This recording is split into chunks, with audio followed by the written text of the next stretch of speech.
I'm Commander Shepard, and the Unnamed Games podcast is my favorite podcast on the Citadel. Shepard out.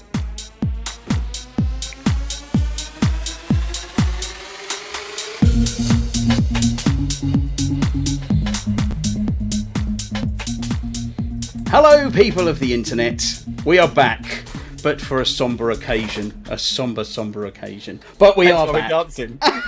I'm wearing black for the occasion. I'm actually wearing black. It's my underpants, but you can't see it. But I am wearing black. No, it's great to be back, and it's been a long time. We've had a good few months off. I think we avoided a lot of the hot weather. There was a lot of people busy at work, lots of stuff going on, but with some recent news that we'll go through in a bit, we thought we'd come back and get together and have a chat. So, for people listening on audio, we have Mr. Alan Longfangs Howlett. How are you, mate? I'm all right, mate. Thank you very much. It's nice to be here. It's been a little while. Yeah. It's good to be back. It's only for one. Yeah. And we also have Mr. Rats to Tweets, Chris Ratley. How you doing, mate? Hey, I'm all right, mate. I'm all right. Good to be back. It's nice to see you guys. I'd forgotten how much I missed that little tune pumping away, you know. Yeah. It's like a bit of fun. the theme of our lives. And last but certainly not least, Mr. Phil and Mr. Speed Freak. Phil, how are you, mate? I'm good. I mean, why change the pattern of a lifetime by leaving me till last, as always? You were hoping I'd forgotten, hadn't you? And I was going to get you first. No, I knew you were going to be last. Yeah, why change the habit of a lifetime, eh? 100%. Yeah, as soon as you said me next, I was like, yes, he's gonna feel last.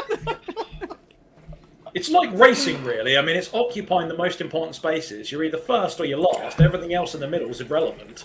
Well, I suppose that is one way of looking at it, Phil. That's a bit rude to Chris, if you ask me. I mean, I was first and you were last. I mean, sorry, Chris, but apparently you're irrelevant.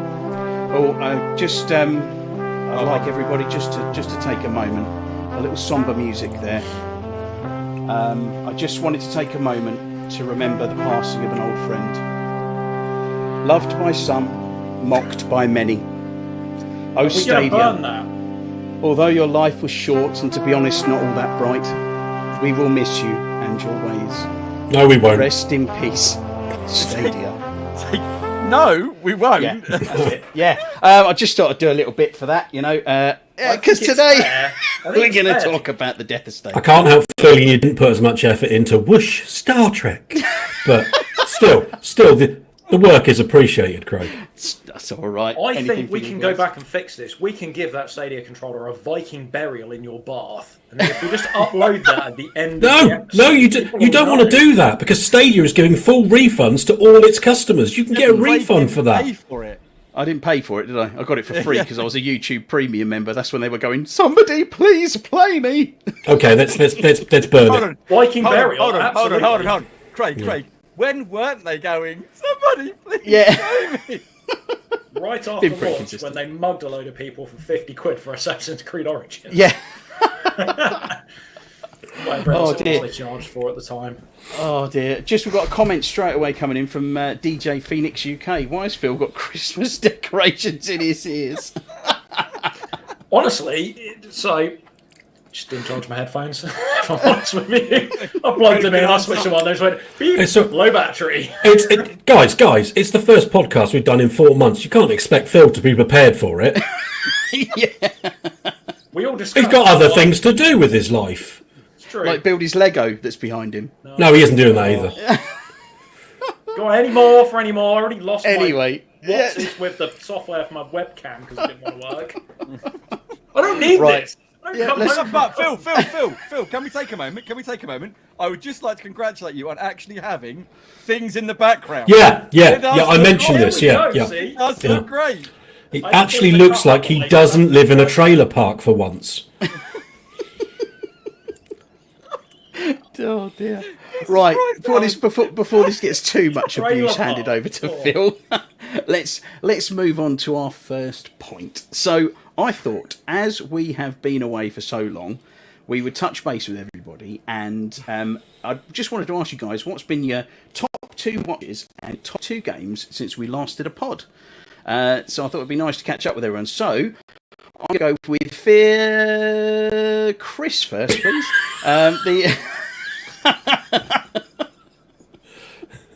He's gone. He's gone. Left. His camera's. It wasn't the software it's delivered. That's how it felt. Now you know. Mr. Ratley, what's been your top 2 watches and your top 2 games since we last Well, appeared? it's hard to remember what we talked about. I know that we'd seen Top Gun Maverick, but Phil hadn't when we last podded at some point. So that was kind of a jumping off point. Huh? Was that Phil? Was that? Watched it. It's okay. I know. I thought you might want to talk about it in a minute. I thought I'd just sleep it there. So good. So one of my top watches, and I think it was you guys recommended it to me, and I had an absolute scream with it. It was a really fun film. Was Day Shift. Jamie Foxx, Snoop Dogg. It's not a intelligent film, and like the film of the ages. Oh my days, did I have fun with that film? Yeah. It was when Snoop Dogg shows up, and I was like, hold on, it's Cowboy Snoop Dogg. What is going on here? And then just absolute banging film, man. It's a 90s action film filmed in modern day, isn't it? Yeah, that's basically what it is. It was just a good, fun film, and like do you know what I liked? One thing I really liked about it, and I think it's reminiscent of the first John Wick movie, right? Is it has its world. Its world is there, the world is established, and they don't spend ages laying out the world. They just introduce you to rules in the world as they become relevant to the story. Like the point where he's talking about the teeth, and he goes to sell the teeth, and that's how they use. That's how they get their rewards as bounty hunters. They sell the teeth, and they grade the teeth depending on how old the vampire is, etc. And that, and then he goes, oh yeah, you might get that from this, what was I can't call them, union prices, but you're not getting that from me, sort of thing. And he's like, oh, and then yes, you find out the union as he goes back to rejoin it, and the whole story sort of makes sense that way. I thought it was really, really well done. I just had a lot of fun with it.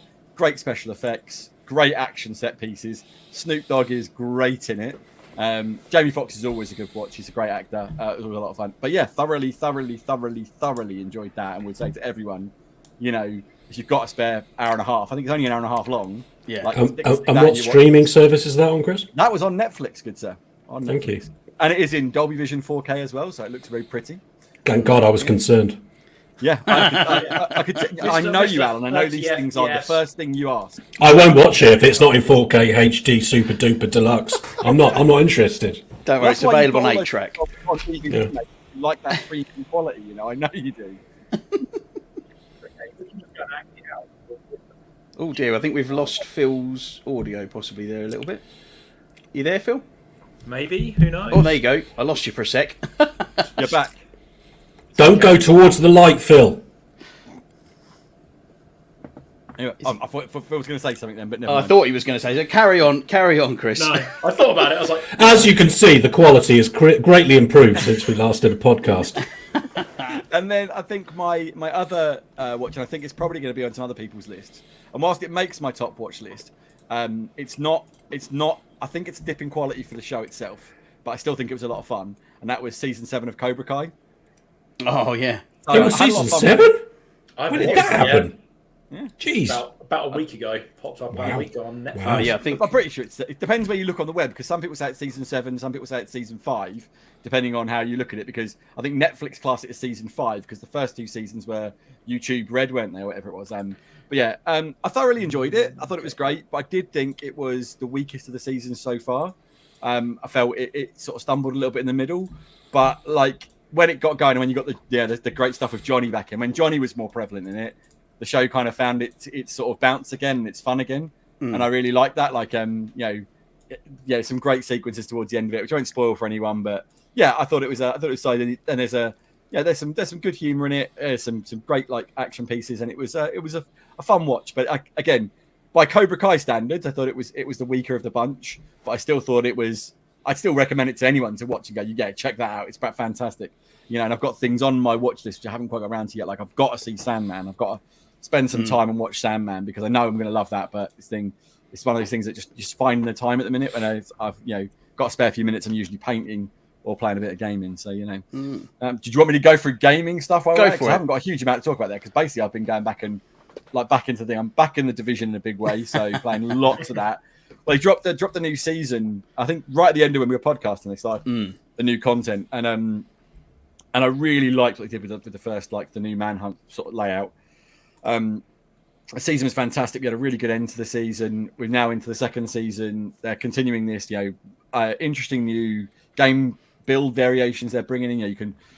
They're actually doing the thing which they should have done for ages. They're not just turning out cookie cutter builds. They're giving pieces of equipment and gear sets that allow you to like build crazy different ways and do different things. And as such, the game's got a lot more interesting in terms of like, you know, one of my favorite things in the Division is cooking up builds. Yeah, I'm sure anyone who plays that kind of looter shooter game goes, what if I combo that with that and do this with that? Oh, hold on, what if I do that with that? And so me and Chet, my buddy Chet, we play a lot with, we often say when we get together, we start bouncing ideas off each other and it kind of snowballs. And we're like, oh my God, you could do this with this. And what about that with that? Oh my God, what if we did? So, you know, that kind of thing happens. And like, I was chatting to him and I was like, oh, you know what I'm going to do? I'm going to build a yellow striker build, which if you're a Division player, you'll know what that is. But if you're not, you won't. Basically, striker is a weapon damage build. Yep. Yeah, striker is a weapon damage build. A yellow one means you're using the skill cores, so all the skill tier stuff. So I made a skill-based weapon damage set, which is a bit weird.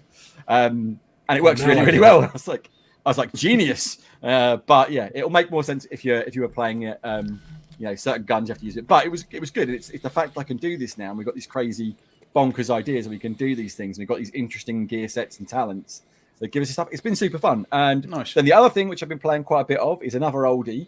But I really, really like the content add-on. Although it was a little light in actual like grindable content, the actual added content was high quality, really relatively bug-free, really good content, which was Aliens Fireteam Elite. They released a patch for that, pathogen update, and that was really good. It got a story update, new enemy types, new missions, a new game mode, which is really good fun. That was so they launched a point defense one last time. It was a bit rubbish. This one's a turret restock where you have to defend a point. It's like an ongoing horde mode with fixed turrets, and you can restock the turrets as you go.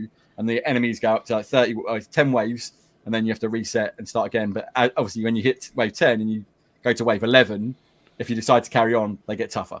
Yeah, and then wave 21 will be the horde mode. Yeah, it is, but it's they've got a straight horde mode where you just literally go in with your stuff. This one is there's turrets you can restock, so you use them to help you defend. So it's a little bit more. I was going to say the horde mode that we played was really tough, even on the basic difficulty. Yeah. I mean, I have to say we had a lot of fun with it. Like, it's the best mode they've done because unlike the bare bones horde mode, you can just last a bit longer. You know, you only need to use your skills when they bust things out. But I've forgotten how much fun Fireteam is. Fireteam is still, of all the modern like team-based like map crawler shooters, if you like the Left 4 Dead type model, Fireteam has been my favorite of all of them so far, without a question. I think it just nailed all the stuff right. You know, the actual the maps were good, the story content was good, the gunplay was really strong. You know, the authenticity of the models and movies and everything like that was good. Like even when they've taken liberties of Aliens stuff, it doesn't feel massively out of universe. But going back to the only thing I wish it did have was a little more spit and polish and a little more like actual animated NPCs when you talk to them and not just reading out dialogue. But I'm still hopeful we'll get a second one, and the second one will have all the spit and polish on it. And but Fireteam Elite was well worth spending the money on the DLC and getting back into that. I've really enjoyed my time in Fireteam Elite again. It's there was moments in the original campaign, like I remember a particular one where you're running across a bridge and like a dropship comes in and like airstrikes everything, and it was like a really kind of cool cinematic part. But that was sort of one of maybe 2 or 3 in the entire game, and it would have been great. And I know they were on a budget, and it was it's a small development studio and stuff. But like you say, if the second one comes out and has more of that, more cinematic moments, that would be so cool. You know, like think of that, but almost like Gears of War level of like cinematic. Totally. Yeah. I mean, like I say, I think they've done with what they had, like the budget and the team. They've done a great job. I think they've done better than if you look at it compared to. Let's just use the dirty word. If you look at it compared to Colonial Marines. That was Gearbox with all their money and resources, and it was a turd. It was a massive turd, right? It didn't play very well. It was had no longevity. Can I just cut in there for a quick second? Because I know we mentioned before. I think before we went off the air last time, that I was going to pick up Colonial Marines. I did, and I installed it on the PC, and I put it on initially, and I went, "Oh, this looks all right." And it took about 3.5 minutes before I went, oh no. The first encounter with an alien, and I went, oh no, this is not good. And the fact that also with that is one thing and Fireteam is a little guilty of this as well with AI scripting. Like the aliens in Colonial Marines just beeline at you. Yeah. Whereas at least in they still do that quite a lot. They're quite set paths in Fireteam, but at least they are on the walls, ceilings. They're all over the place, and sometimes you just and they do use the numbers thing in Fireteam where even if you know they're going to drop down, you've got to deal with those guys over there, and there's a ton of guys over here, and you're constantly having to just watch your flank, so that you get that kind of mob feeling, which you never do in Kind of Marine. So, yeah, and you spend most of your time fighting the xenomorphs in an Aliens game, which I thought was really novel and unique. Yeah. So yeah, like I say, Fireteam is definitely pushing my buttons right as an Aliens fan. I really like it. Chet's been bugging me to get back on and play some more, and I do need to. Fireteam excels when you get it off normal difficulty. Normal difficulty only exists so you can get your skills unlocked and get yourself going. You need to be playing it on the harder of the difficulties. The basic one just doesn't cut it. It doesn't get the same vibe, you know, that it's not as much fun. So but yeah, I love it. They've been my two, Fireteam Elite and the Division again. Nice. And like I say, they shift, and I've completely forgot what I said a minute ago. There you go. I am tired.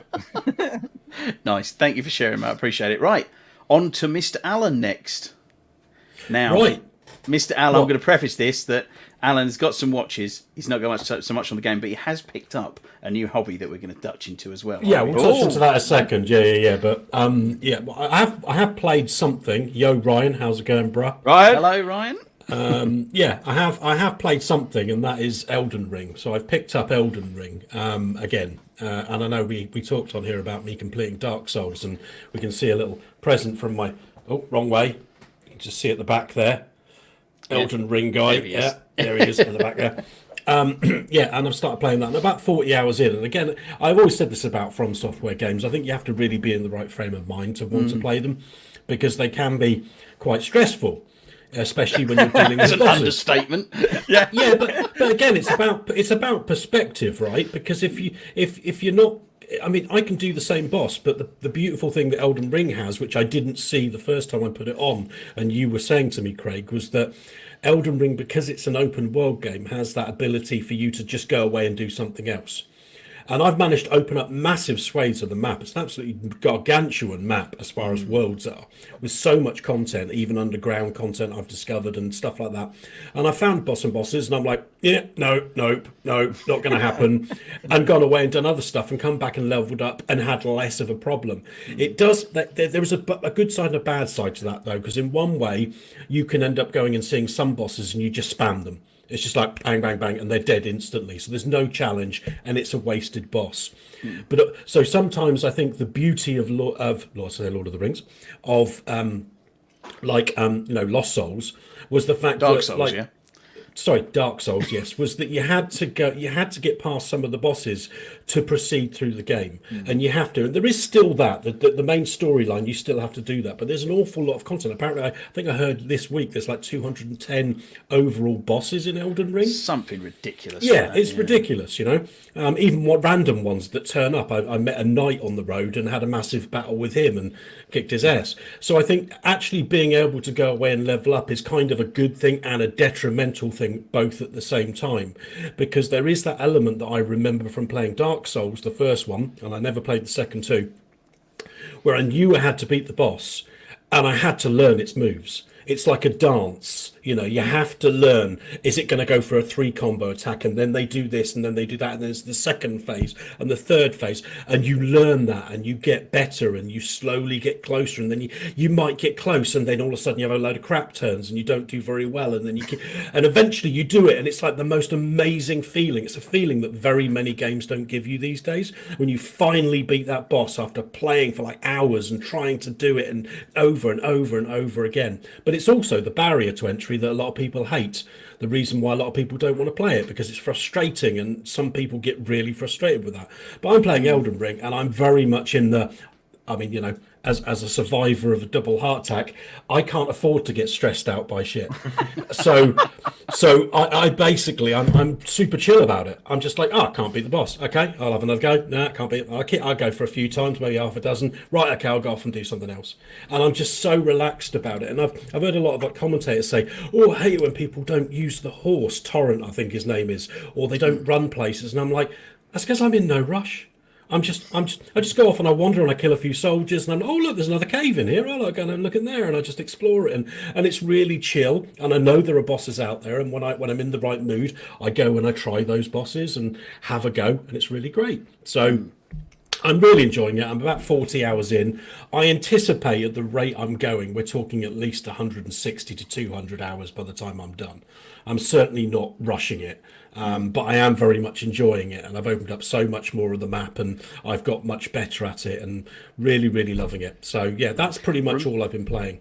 I would say remember not to, because I know you don't use the horse very much, but remember to, because sometimes the horses are great for getting distances, like doing jumps and stuff. Because you've got you go up and down. You go up on Yeah. the air, and you can also use the gravestones to go up and down. Yeah, very aware of that. I'm also not adverse to using the fast travel system through the grave sites. To be honest, I've always said this about like adventure games. I'm a bit of an old fuddy duddy. You know, I'm like, oh no, I don't want to use fast travel. What's the point in immersing yourself in a game if you're just going to go instantly to the other side of the map? You know, but with Elden Ring, I'm just chilling. I don't care. I'm like, oh yeah, I'm going to go down to the I can't remember what the name of the castle is. It starts with M. I was going to say Mormont, but I think that's Game of Thrones. That is, but I'm going to go down to the castle at the bottom, and I'm just going to try the boss at the bottom. I haven't killed him yet. I can't remember what he's called, but he's really fast. And I'm going to. Is that the one in the red area or the one at the bottom of the first area?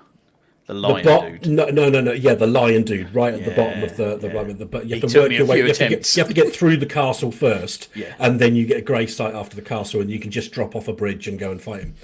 Yeah. He's challenging. He's very quick. There was some curse words came out of my mind about fighting that guy. Yeah, and I've tried him about a dozen times, and I'm just like, nah. And I decided to go back the other day, and I give him a couple of goes, and I'm getting close. So I think, it's kind of deciding when you're going to keep on going because you think you can actually do it, or whether you know that you're completely outmatched. That's sometimes the hard thing to determine because I don't want to make everything super easy.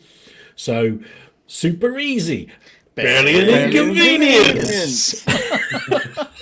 But yeah, so I'm really enjoying that, and I'm absolutely. Hold on. Did we really all just do that completely unscripted and unrehearsed? Yeah. Did we really? Yeah. Yep. It's got to be done. Tight. Nice. Like a tiger. Anywho, so yeah, as far as playing games, that's pretty much all I've done. I played a bit of Destiny with my son and with you, Craig, and stuff like that. But other than that, there's nothing that's really jumping out. Although that is quite the thing. You've It been is, playing it is. Destiny 2. Yeah. You're like glossed over that as if it's nothing, Mister. Like you were like, no, Destiny, and you played I'll Witch never Queen. You're play like, that again. yeah.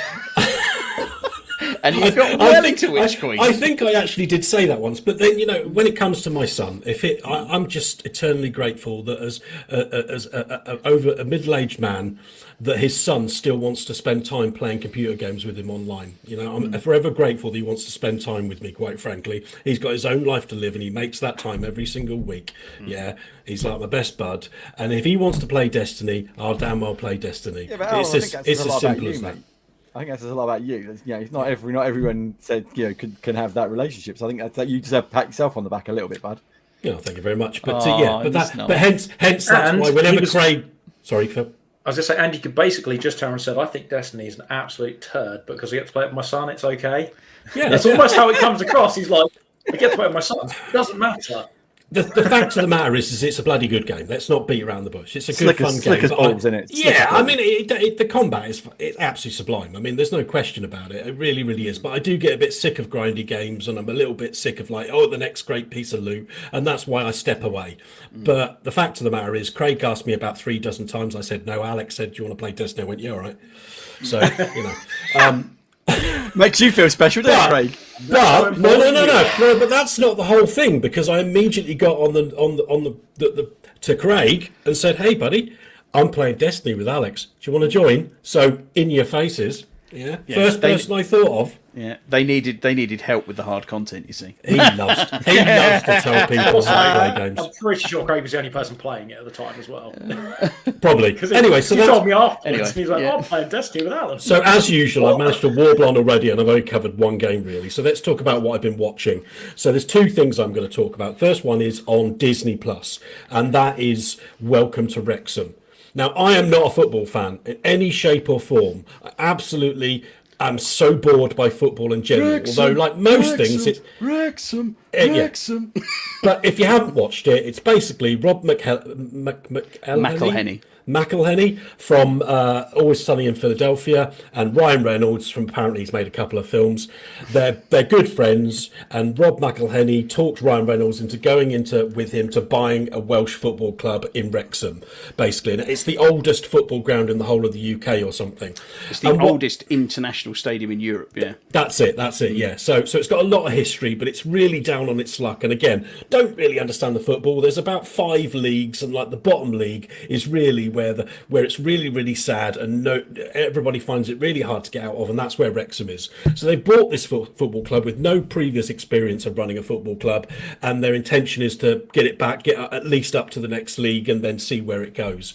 And it's just, even though I don't like football, and I really, really do like Rob and Ryan, clearly they're both very charismatic people, and they're both extremely funny.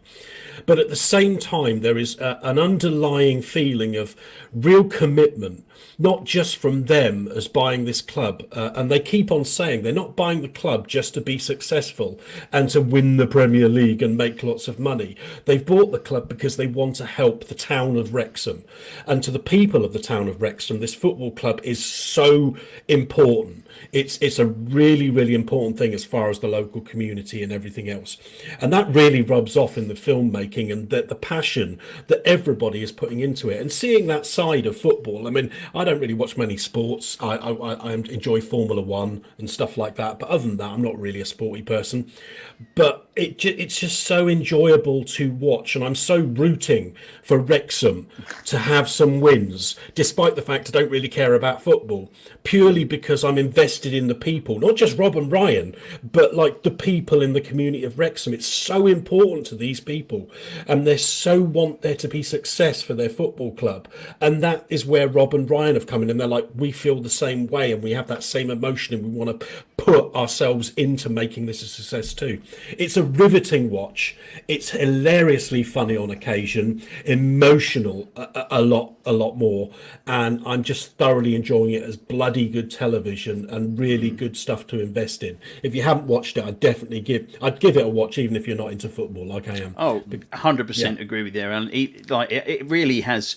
It could be nothing to do with football. It's just like it is about, like you say, it's about the community, and it's about the effect that they're having on that, and it's just, it's heartwarming, and it's like you say, and it's emotional as well at the same time, isn't it? And it's just kind of, they hit all the right buttons, and regardless of whether you're into the sport, I think this is more interesting learning about the behind the scenes of football than actually watching a game of football. It kind of is. It kind of is, because as I say, I'm getting invested in the football club as an entity as well, even though I don't normally follow a football team, because I'm kind of learning about the player transfers and the points system and all of that, and it's like I didn't know any of this before, and I wasn't really interested, but actually I'm really invested in this and the story and the people, and I want this club to be a success because of it. It's very well crafted. Have either of you two other lads watched it yet or not? I haven't, but it's on my radar if I might give that a spin. It's again, I'm not very much like you, don't like football, but I think Ryan Reynolds is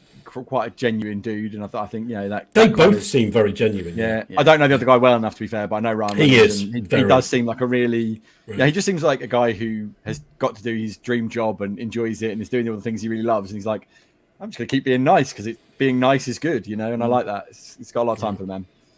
Phil? Yeah, I've only watched the half an episode I watched around yours, Craig, which whetted my appetite. I just haven't sat down and kind of delved back into it at this point. But I'm glad you finished that sentence, because you started off with "it got me wet," and I was just worried where you were going with that. But I'm glad you finished it. That's it. Or finished. Yeah. Sorry, Alan. I'll let you carry on now, Alan. And on that note, very quickly, I'd just like to say, who has seen the drop from Ryan Reynolds on the next Deadpool movie? Who hasn't? Hugh Jackman banging. Yeah, that's how you announce it. I thought they did that brilliantly, but I actually thought the second one was even better. Where they we got lots of questions, and we know you have. Hey, you fancy playing Wolverine again? All right. It's the little eyebrow raise. That's the music kick that I was like, well played, sir. You know exactly what you just did, don't you? You know exactly what you just did. And moving on So, just a little clue there for you. One ring to rule them all, one ring to bind them, one ring to bring them all, and in the darkness bind them. Nerd alert. Mate, we're surrounded by nerds. What are you talking about? That's the joke, man. That's the joke.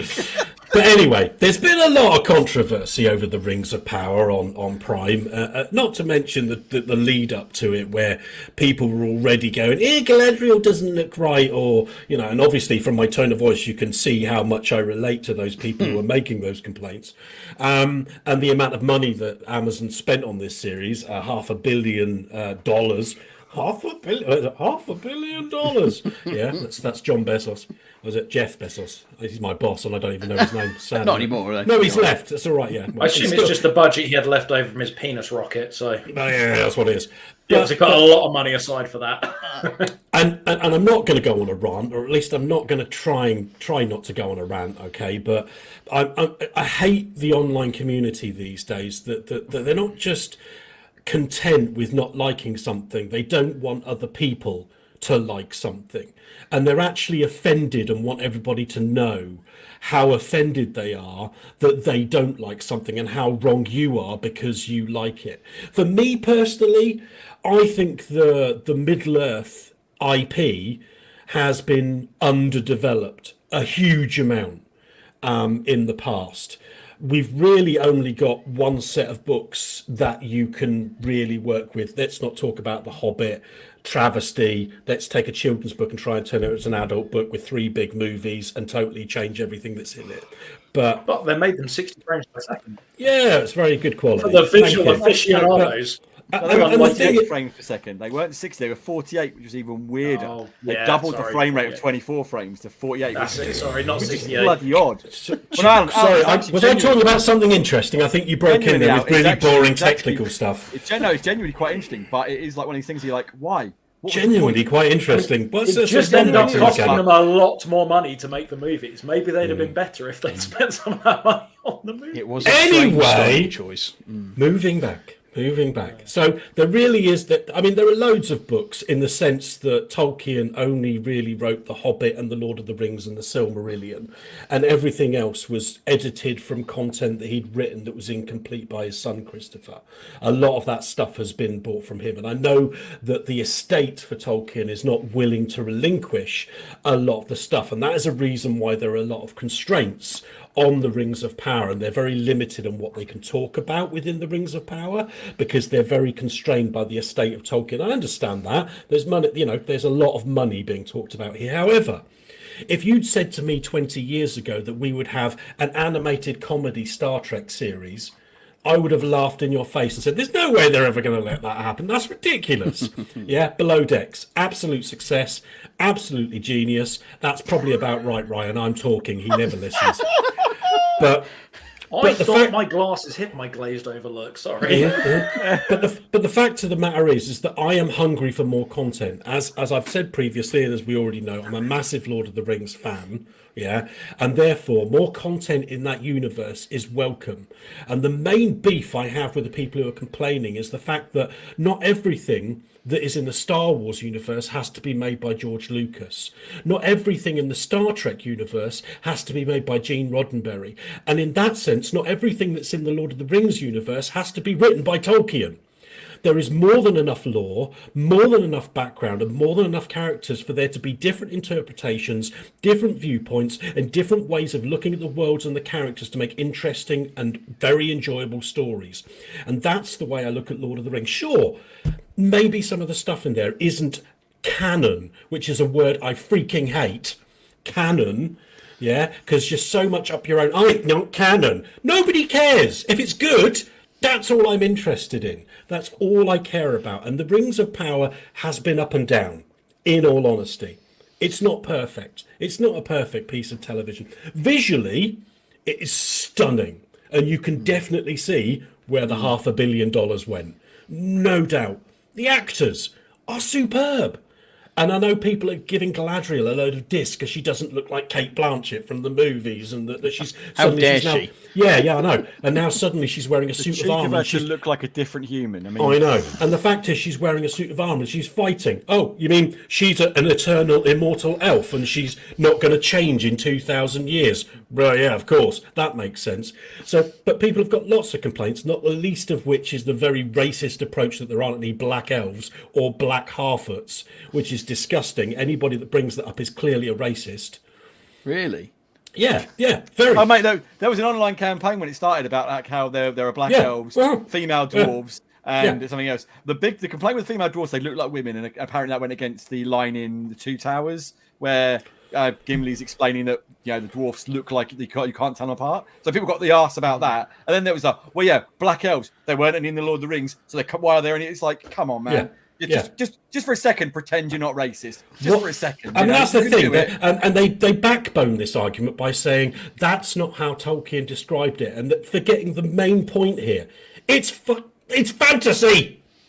It doesn't matter. And it doesn't matter. Wasn't Lord of the Rings written in like the 1920s or something?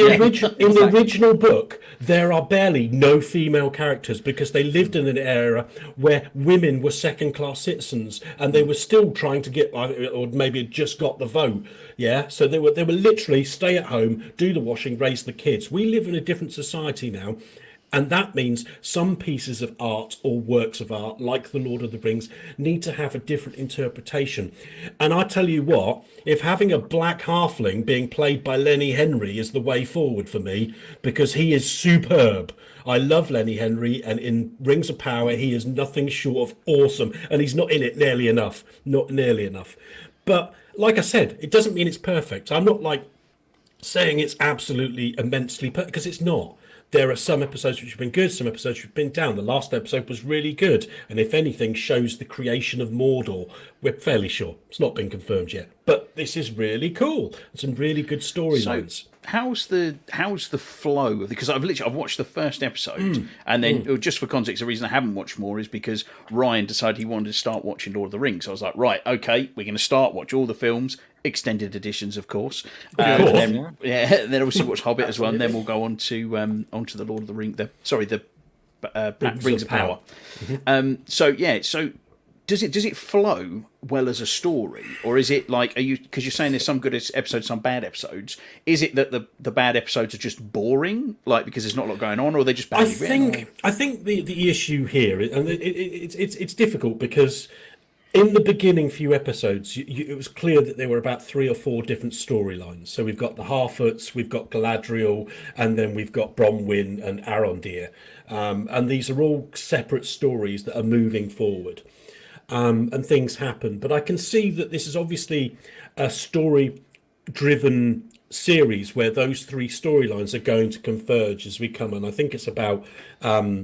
well, yes, Ryan, you should have watched them earlier, but they are amazing. Not as good as the book, though. The book is amazing. You should read the book. I recommend it. It's hard going in places. I'll second that. Stick with it, because when Tolkien comes to prose, he sometimes gets very descriptive for many, many pages, and it's a bit tough to read. But if you stick with it, it rewards you with an immense depth of story. I bought him The Hobbit, so it's a good starting place. That's a good start. Yeah. But yeah, back to your question. I think that it has all these story arcs, and there are a couple of them, they seem a bit slow, and they're kind of a bit odd. There's things that don't really gel for me.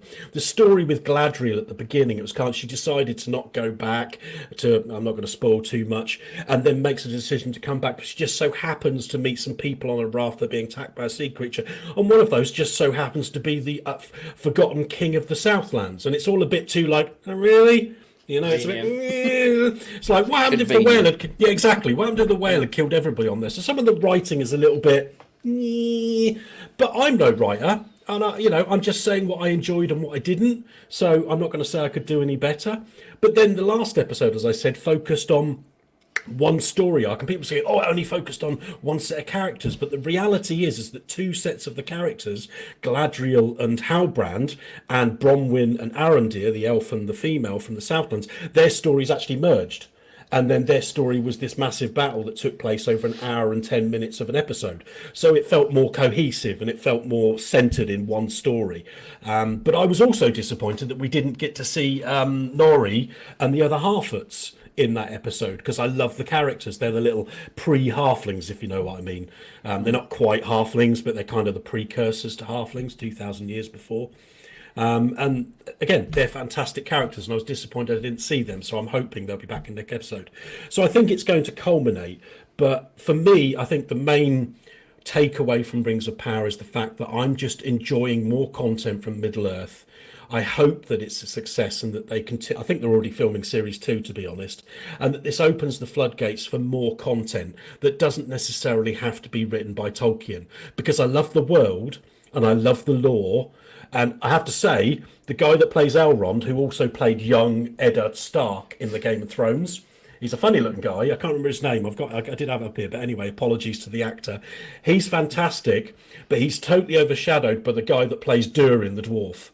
Their relationship is a bit like Legolas and Gimli, elf and dwarf, but it's just like Durin is so good, and it's just like their story and some of the things that happen with them in that 3rd or 4th episode are fantastic. The fact that Elrond, being an immortal elf, doesn't understand that 30 years to a dwarf is a long space of time, and doesn't understand that he's annoyed with him because he just disappeared for 30 years. He's like, oh, I'm back now. And he's like, yeah, but you missed my wedding, the birth of my children. You call yourself my friend. And that's because he's an immortal elf and he doesn't understand time. So fantastic actors, fantastic scenery. The writing is a bit up and down, but mostly enjoyable.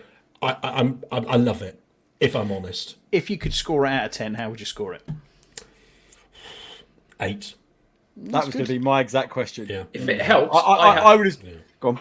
I was just like, I've got a tactic that I'm using to watch this now, because like you, I enjoy the Lord of the Rings films. So what I'm doing is I basically have a 2-week gap, and then I watch 2 in a row, and it just feels like a 2-hour movie. They are. They're about an hour each episode, aren't they? That's exactly. longer Like than an hour, I'm like, House of well, Dragons. that's not quite enough for Lord of the Rings. 2 episodes though back to back. That's a movie for a Friday evening, and that is some good TV watching. I'm just going to binge the lot. I think at the end of it, I'm just going to just sit down and go hardcore. It's probably a good idea to do that. Yeah. So if you binge it over a weekend, okay. So moving on, guys, because I know I do tend to I do ramble on. I've got one last thing to talk about, and that is that I've got a new addiction. And welcome to the club, my man. Yeah, and it's cost me a lot of money, and I did resist, and we've only got one person left to bring into the fold, but I've taken up mini painting, and I've taken up painting miniatures. Well, this is my 10th mini that's Craig's going to bring up. This is Thankwall, the Grey Seer, and Bone Ripper Rat Ogre from the Gotrek and Felix novels, and I absolutely love this model, and I was so happy to paint it. It's by no means perfect, but for my 10th mini, I'm very proud of it. It's brilliant. I mean, genuinely, I think I kind of, being an experienced mini painter, I'm not going to say I'm great or anything like that, but it really bugs me when you see new people to the hobby. It's a pet peeve who go, oh, it's not perfect. It's not good. It's like, dude, that's your 10th mini ever. I wish my 10th mini was that good. Yeah. Genuinely, just wish my 10th mini was that good. It's clean work. It's good. You've got your right ideas. That's great work, man. There's no question in my mind that is great work for a 10th mini, especially. I made the base myself as well, by the way. And you should definitely be very proud of that. 100%. That's made out of modelling clay and bits of plastic. That base, so I'm quite pleased. Yeah, with that and I always say to people, you're not going to Golden Demon next week, right? But I'm not, right? And I've been painting solidly for like 4 years, and it's a tough thing to do. But you've made a start. You're actually painting and finishing things, which is a big part of it, mate. So you deserve a pat on the back. I think it's a great model and a really good job, mate. Thank you, and it's really good to have the positive feedback. But I am always my own worst critic, and that's the way things will always be. But it's good that there's like you pull me back and say, actually, no, it's okay, it's good. I mean, this is my current effort, which is see if we can get that to actually thing. That's a space orc from 40k. He's practicing this earlier on the camera. For Yeah, audio it's- listeners, he's trying to show us his little miniature. And of course, it's not coming into focus now. But I don't know. I find it very relaxing. And again, coming from my illness last year, it's really important I find things that relax me. And while I got a little bit stressed because when I was trying to stick Thankwell onto Bone Ripper, he wouldn't fit in properly, and I put that plastic melting glue on, and it started to melt, and I was getting, oh my god, all that work is going to. But you know, for the most Just part, got a couple of quick most comments relaxing. here from Ryan. Did Chris just say he's not great at painting? I've never heard a bigger lie ever. And also, Alan's is wicked. So there Thanks, you go. Ryan. Yeah. So Appreciate it, Ryan. It's yeah. Yeah, thank you very much. I've spent ridiculous amounts of money on already. We're now in the Christmas embargo where I'm not allowed to buy myself anything until after Christmas, just in case I buy something my wife buys for me. So, but it's lucky because I already have hundreds of pounds worth of minis sat under the desk and so many paints that it's just simply ridiculous. So, but yeah, I am absolutely hooked. I've wanted to do it for years. I've never had the means or the space to do it. I now have the space and the means to do it, and I'm so involved in it. And I just want every minute. I feel I learn something new, and I enjoy it, and I'm getting better every single time. Yeah, so, great. Yeah, It's great. I'm glad to have on board. We need to organise, me, Craig, and you need to organise a sit-down day where we do have a proper sit-down, and I can do a bit of tuition with you. And if Phil wants to come along, I can print him a model, and he can sit down with us as well. No pressure, though, Phil. we'll get him some crayons. I'm not He sure. could bring his Lego to build. I'm not sure I can afford the financial damage that this is going to do. That's the problem. It's fair. It's You know fair. To what? be fair, I'll come along. I'll learn some stuff. You've got a I'll learn Gundam some to bits. build. That is true. yeah, you could just come along and build, mate. It's all part of the hobby, so you know. Yeah. I actually enjoyed the building just as much, almost as much as the painting. Oh, I hate building. I've got a whole building, league I of love Votan it. box to build. A whole league of Votan box to build. I'm just looking at going. You send them up this way, mate. I'll build them up for you. Cool. Well, thank you for that, Alan. Let's move on to Mr. Phil, Mr. Speed Freak Phil. Yay! Finally, Phil. I've been waiting. Oh no, I was talking. Sorry, mate. Carry on. I'm only going to talk about two things. I think we're going to keep it short and sweet. So, what do you want? TV what she watching said. or game? TV. Go on, give us the TV, Phil. TV. Okay. I'm going to talk about something that I am staggered that Alan hasn't jumped on with yet, which is Strange New Worlds. I finally finished watching it on Paramount Plus. Is it all on That there is- now? Is it all on It's there? all on there. Yeah. The final my episode free was trial about then. a month ago. I got Sign up I got for the 30 first days, week boys. of November off, so I'm going to get that 7-day free trial for that week, and then I'm going to binge it. I'm going to You'll do be it. done in 2 days then. You'll be done by. I will. You'll probably start on Sunday afternoon and be done by about sort of 6 a.m. on Monday morning.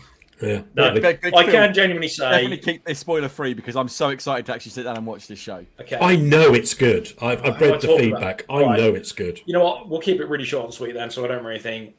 The actors are brilliant. I love Anson Mount. The episodes, it's like, Craig said this multiple times, but it's like old school kind of Star Trek. Like it's, a problem of the week almost. It's a new monster or a new entity of the week. It does have a bit of a kind of overarching story theme, but it's not particularly prevalent in the episodes. It very much focuses on one episode at a time, which means it's fantastic just to watch one. Like you can watch one, get to the end of that was a good episode, and you don't I just It's need not a to see the next cliffhanger one. every week. Exactly. And that is something that frustrates me with a lot of TV shows. They insist on doing the cliffhanger. Oh, for God's sake, I've watched 3 this evening. Just let me go. Let me go, man. Yeah. Actually, the special effects are fantastic. They've clearly spent a lot of money on there. It feels like there's a lot of love and care put into making it. Like it feels very authentic. I would highly recommend it. Particularly, go straight in with that Paramount Plus 7-day kind of trial. Make the most of it. I know Alan's going to love it. It's right up his street. I know I'm going to love it. But 100% you'll love it as well. I love most Star Trek. I'm on it again. I've already done my rant on these canon people who seem to hate this stuff, but a lot of people have been dissing on Discovery, and I love Discovery as well. The reality is there's enough room in the universe of Star Trek for there to be many different types of series, and all that they've done with Strange New Worlds has given the fans who are quite vocal about what they want hark back to the original series where it's the monster of the week. And that's great because that does hark back to that with some fantastic effects and special effects. But when they tried to do the same with the Enterprise, everybody just complained that everything just looked too futuristic and didn't look like the original series because people love to complain. So I'm grateful that it is being received as well as it is. I would like to say that intro though, which ruined it. Yeah, they used It's been a long road getting from there to here.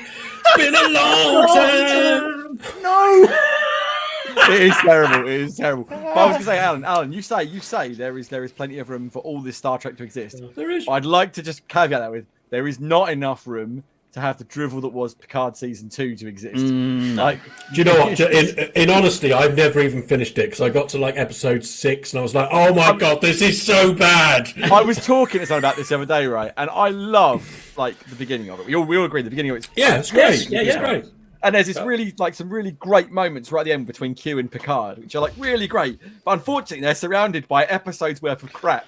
You just kind of go, that drags the whole thing down to like this, and then the ending. I'm so mad about. I'll go back and watch it eventually, but I just couldn't take any more of it. It was so bad. It was so bad. The ending of the last episode of the season, how they draw it all together, and like by that point, the most obvious twist ever, and it was like, oh, you didn't just do that. You didn't just do that. No. Why would you do that? It's let me like, guess. Just say like, I never saw that coming. Let me guess. Picard wakes up in a shower with Bobby Ewing. Now, I would never have seen that coming. Neither did Bobby. Enjoyed that more. I would have been like, wow, I didn't see that. Yeah. Oh dear. Sorry, go on, Phil. You should absolutely. Watch the card. See what happens. It won't be what you think if you're thinking that. Just make sure you're taking your heart meds, Alan. Just make sure. Yeah.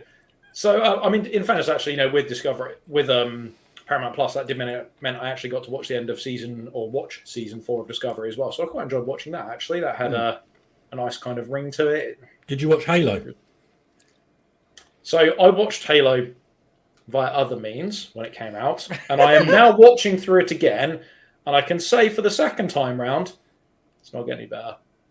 I saw a clip on YouTube of the Master Chief or the Spartans versus the Brutes, and I was like, this is banging, and then the next clip I saw was like, this is awful. What happened here? What it is like they take the Halo universe and they do quite a good sort of, the set pieces are quite good. It looks nice. It looks very authentic. And then and they have some bits for the Spartans and they have a nice chat about it. And then you're like, come on, give me some action. Like, I want to see some Spartan action. Like, I want to see them decimating some Covenant. Yeah. And then there's a particular bit, and I think it's about season 5, where they need to extract something. I'm going to say that. And you're like, yes, here we go. And they load it up on the Warthog and the Spartans are sprinting alongside the Warthog at full power. You're like, yes, this is going to happen, and it just stops.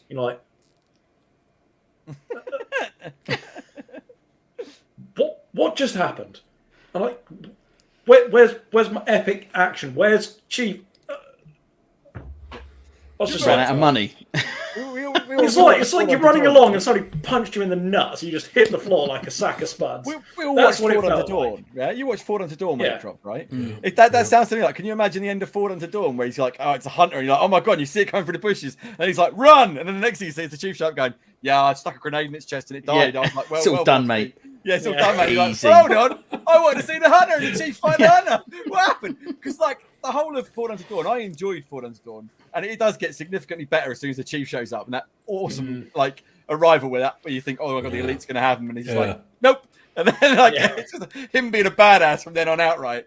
And then there's that bit with the hunter, and you see him jump on it and shove the grenade in. He was like, yeah, that was so cool. Like, it was worth it for that. But if you'd have taken that out of it, we would have gone. Yeah. Do you know what? The problem with that new Halo series and the Forward Unto Dawn is it's almost like trying to make a Spartan look very cool requires a lot of CGI and a lot of special effects, and they've never had the budget to do it justice. And it feels like the same with this. It feels like they went, yes, have a bigger budget. What they did was they stretched it out into more episodes rather than making it shorter and concise and giving it much better action sequences. I get we want to have the exploration, we want to find out about the Spartans as children and how they went up, and that's fine. But that stuff isn't realistically very expensive to do, and they use that as a lot of the padding.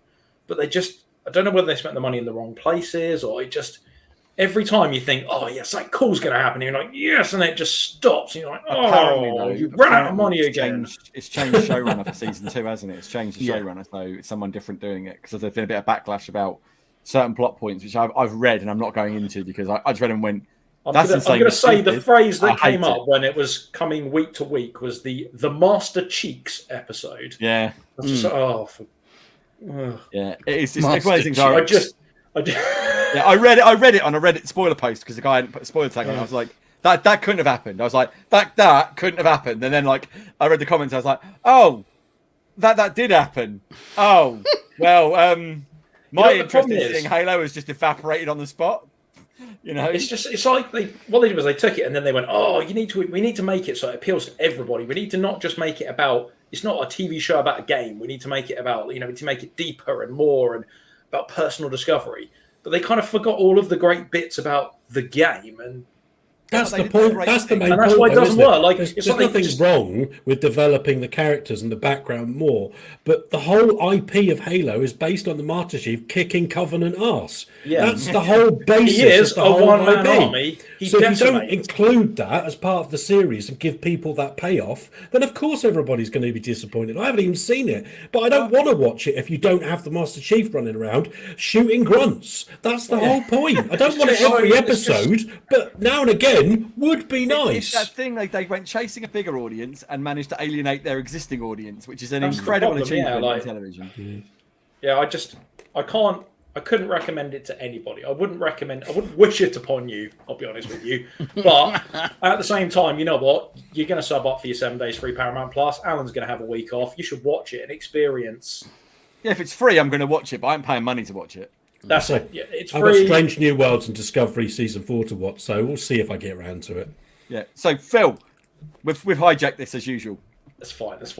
The game I want to talk about, and this is going to be a shocker to the audience, but you guys know because I've been talking about it. I spent 165 hours playing Xenoblade 3 on a Nintendo Switch.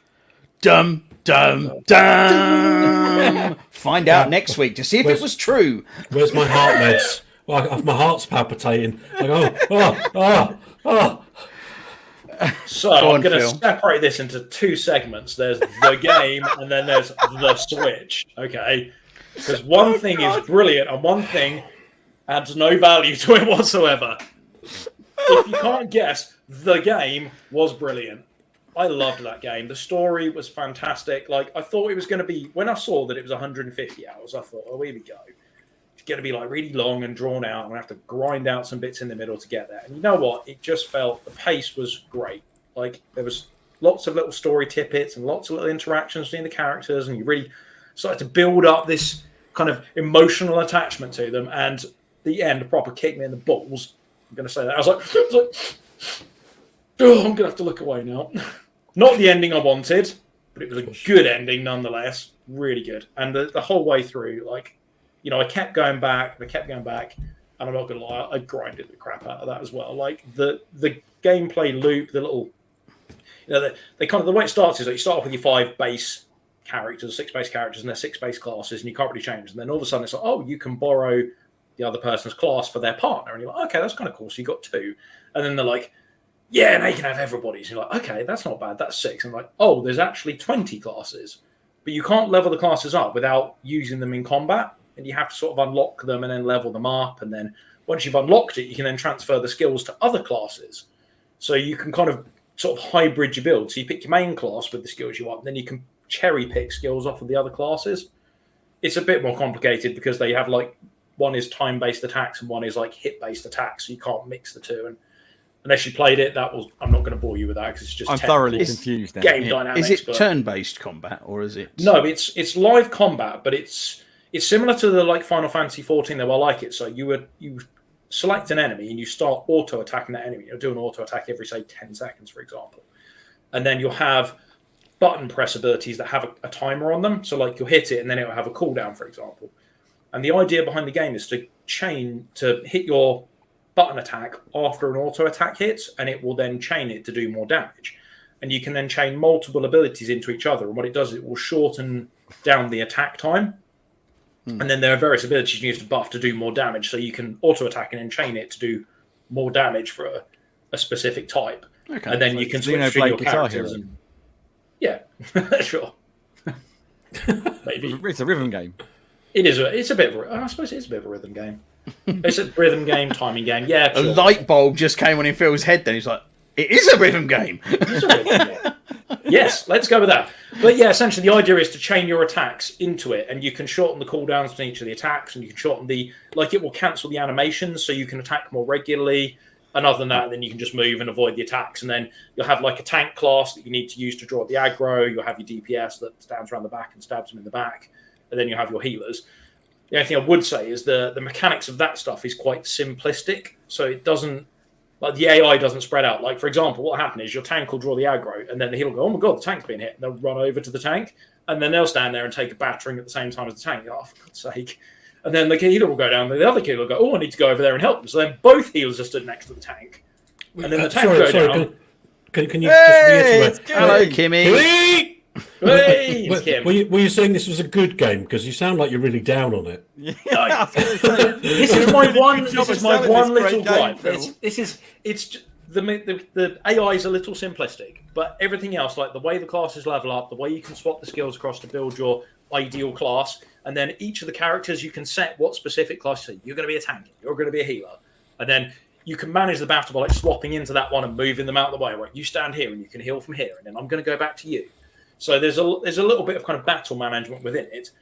Or if you're lazy, you can just set it on auto. Once you kind of over level a little bit, you can just go in and beat the crap out of everything, and it's fine until you come across a nice difficult enemy. So they scale the difficulty of the enemies as well. So that time that you spent playing it, did you complete everything in the game, or was there still more to do? No, there's Flipping it. It's a big game. I finished the story, and then I looked at the list of quests. And I was like, I'm all right.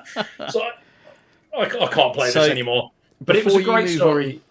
I was going to say, before we move on to the Switch, which we know is going, we already know where that's going. But so, if you could score again, like we said with Alan, if you could score this, how would you score it?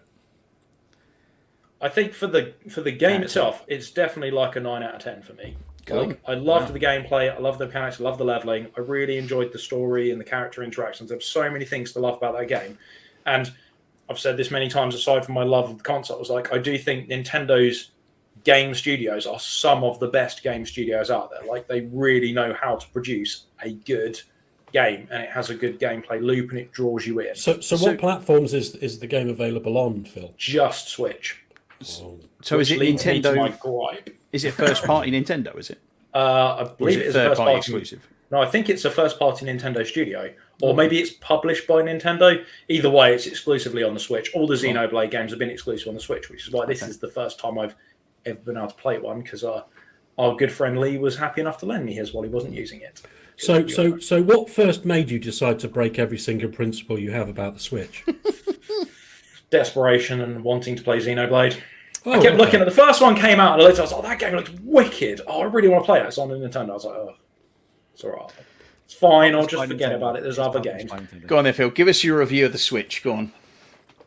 I just don't like it. There's a bit of shit. I just don't And like that's it. Sure, I don't know Where's how my else to shock put face? it. I don't know how else to put it. Like, as a handheld device, like the screen is too blurry. Like the screen is either too low resolution or there's not enough power in there. Like when you look was at there it, stuttering?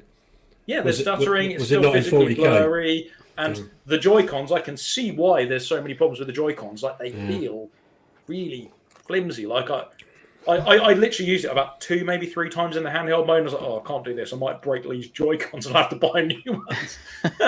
To the extent, I went and bought a £20 Bluetooth adapter that plugs into the dock so I could then pair it to my Xbox controller. At which point, everything was okay because the Xbox controller is great. Thank you, Chris. What are you playing? Everyone's getting their Switches out I now. got mine out now. I am in the minority. I realise I'm in the minority. I couldn't hear you over the sound of my awesome Switch playing awesome games. Oh, look. Do you mean the twinking and the drifting of the sticks as you try and attack something that goes off to the right? Yeah. Look. You'll have no. You know how I feel about Joy-Cons. I will agree with you, Yeah. and I've said this numerous times. Joy-Cons are. Yeah. Kimmy's just said, typical I join as Phil is slagging off the Switch. Let people enjoy things. Yeah, like, Phil, I take will this agree with purely you. 100% I will as agree just with you now. my experience. I will Like, agree with you. These Joy-Cons are garbage, the hottest garbage, and Nintendo needs to take responsibility of that and fix it. The fact they didn't change them on the OLED Switch was just straight up disgusting, right? I don't It was understand a prime the opportunity logic to do it. behind that. But that said, everything else you say about the Switch is the biggest load of drivel I've ever flipping heard. not. Like, just get over your PC Master Race Elitist nonsense. I don't even have a good gaming PC anymore. Like, this thing's like You 6 just years said old. right. You just said that this little machine, regardless of how you chose to put it, this little machine gave you a game that was a 9 out of 10, nearly had you in tears, and you thoroughly enjoyed. And you, in your silly principal ways, are not going to Nintendo continue to their enjoy Game Studios great gave games. me this game. It would have been a better experience on something else. You don't know that. It I might have do been a know worse that. experience. Because What my you only do gripe know with that game is how it it looks. was a good experience on this. No, because I put it on there, and every time I looked at it, I was like, "Oh God, I think there's So- dirt on my glasses." Oh no, it's just low Would it- resolution. It's, That's So it's, would it it's a have made bit it like a the 10 out scene of 10? from Star Trek Generations where See, now that's Data has the I'm prune going to lose juice. my moral high ground with Craig, because you're right. If it had been on another console, it wouldn't have been a 10 out of 10, because there's still so. The thing with that, like, the whole premise of like a 10 out of 10 is this game could not be better in any way, shape, or form, and there is absolutely room for improvement in there. Like, it was a fantastic experience, but it's so hard to get a 10 out of 10 game, and there's little things like, I talked about, like, the way the AI worked. Like, I'm sure if they spent some more time coding it, they could probably alter that a little bit, and it would be a more enjoyable battle experience. So there's little bits like that, and there's, I think they could almost tweak how you level up and play through the game to give you an option. Like, if you over level an area, maybe it just caps you at that, so you don't. Basically, once you level up too much, you stop gaining experience. So then you're just playing through it to get through it because you're too over leveled. Like, I think there's a way to manage that system. They do have a way to manage it after you complete the game, where you can basically de-level your character. So you can go in and say, "Oh, I'm in a level 40 area, make me level 42." For example. I would say stopping you leveling up is a way of managing you over leveling characters in a big way. No, but it's stops you Ryan is smarter than you, Phil. It's as simple as that. Like, Joy-Cons No. suck. Other than that, it's good for what it is.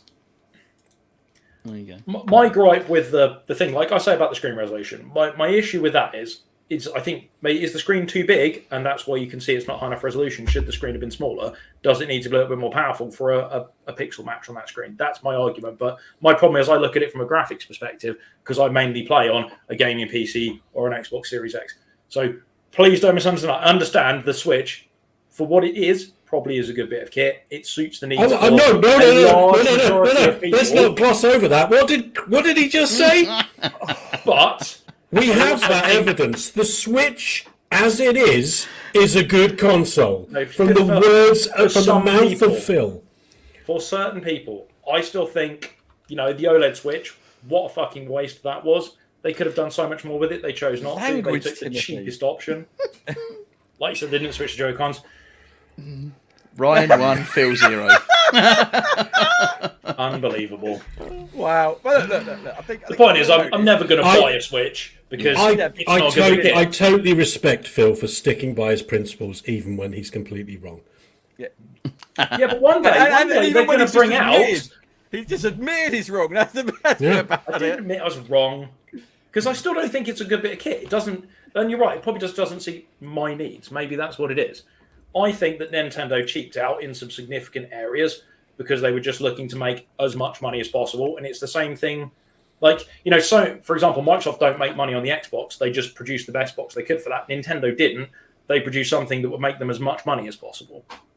That's the problem. I think when they released it, there was probably. Kimmy says Nintendo 1, Phil 0. That's more accurate, because let's be honest, it's still the best-selling console, right? Isn't it? Yeah, That was my point. Yeah. Yeah. It's It's still the best the selling majority console, yeah. has spoken. It is this vastly is the other the thing as most well, like, popular But console on is sale. that also because there just isn't another option?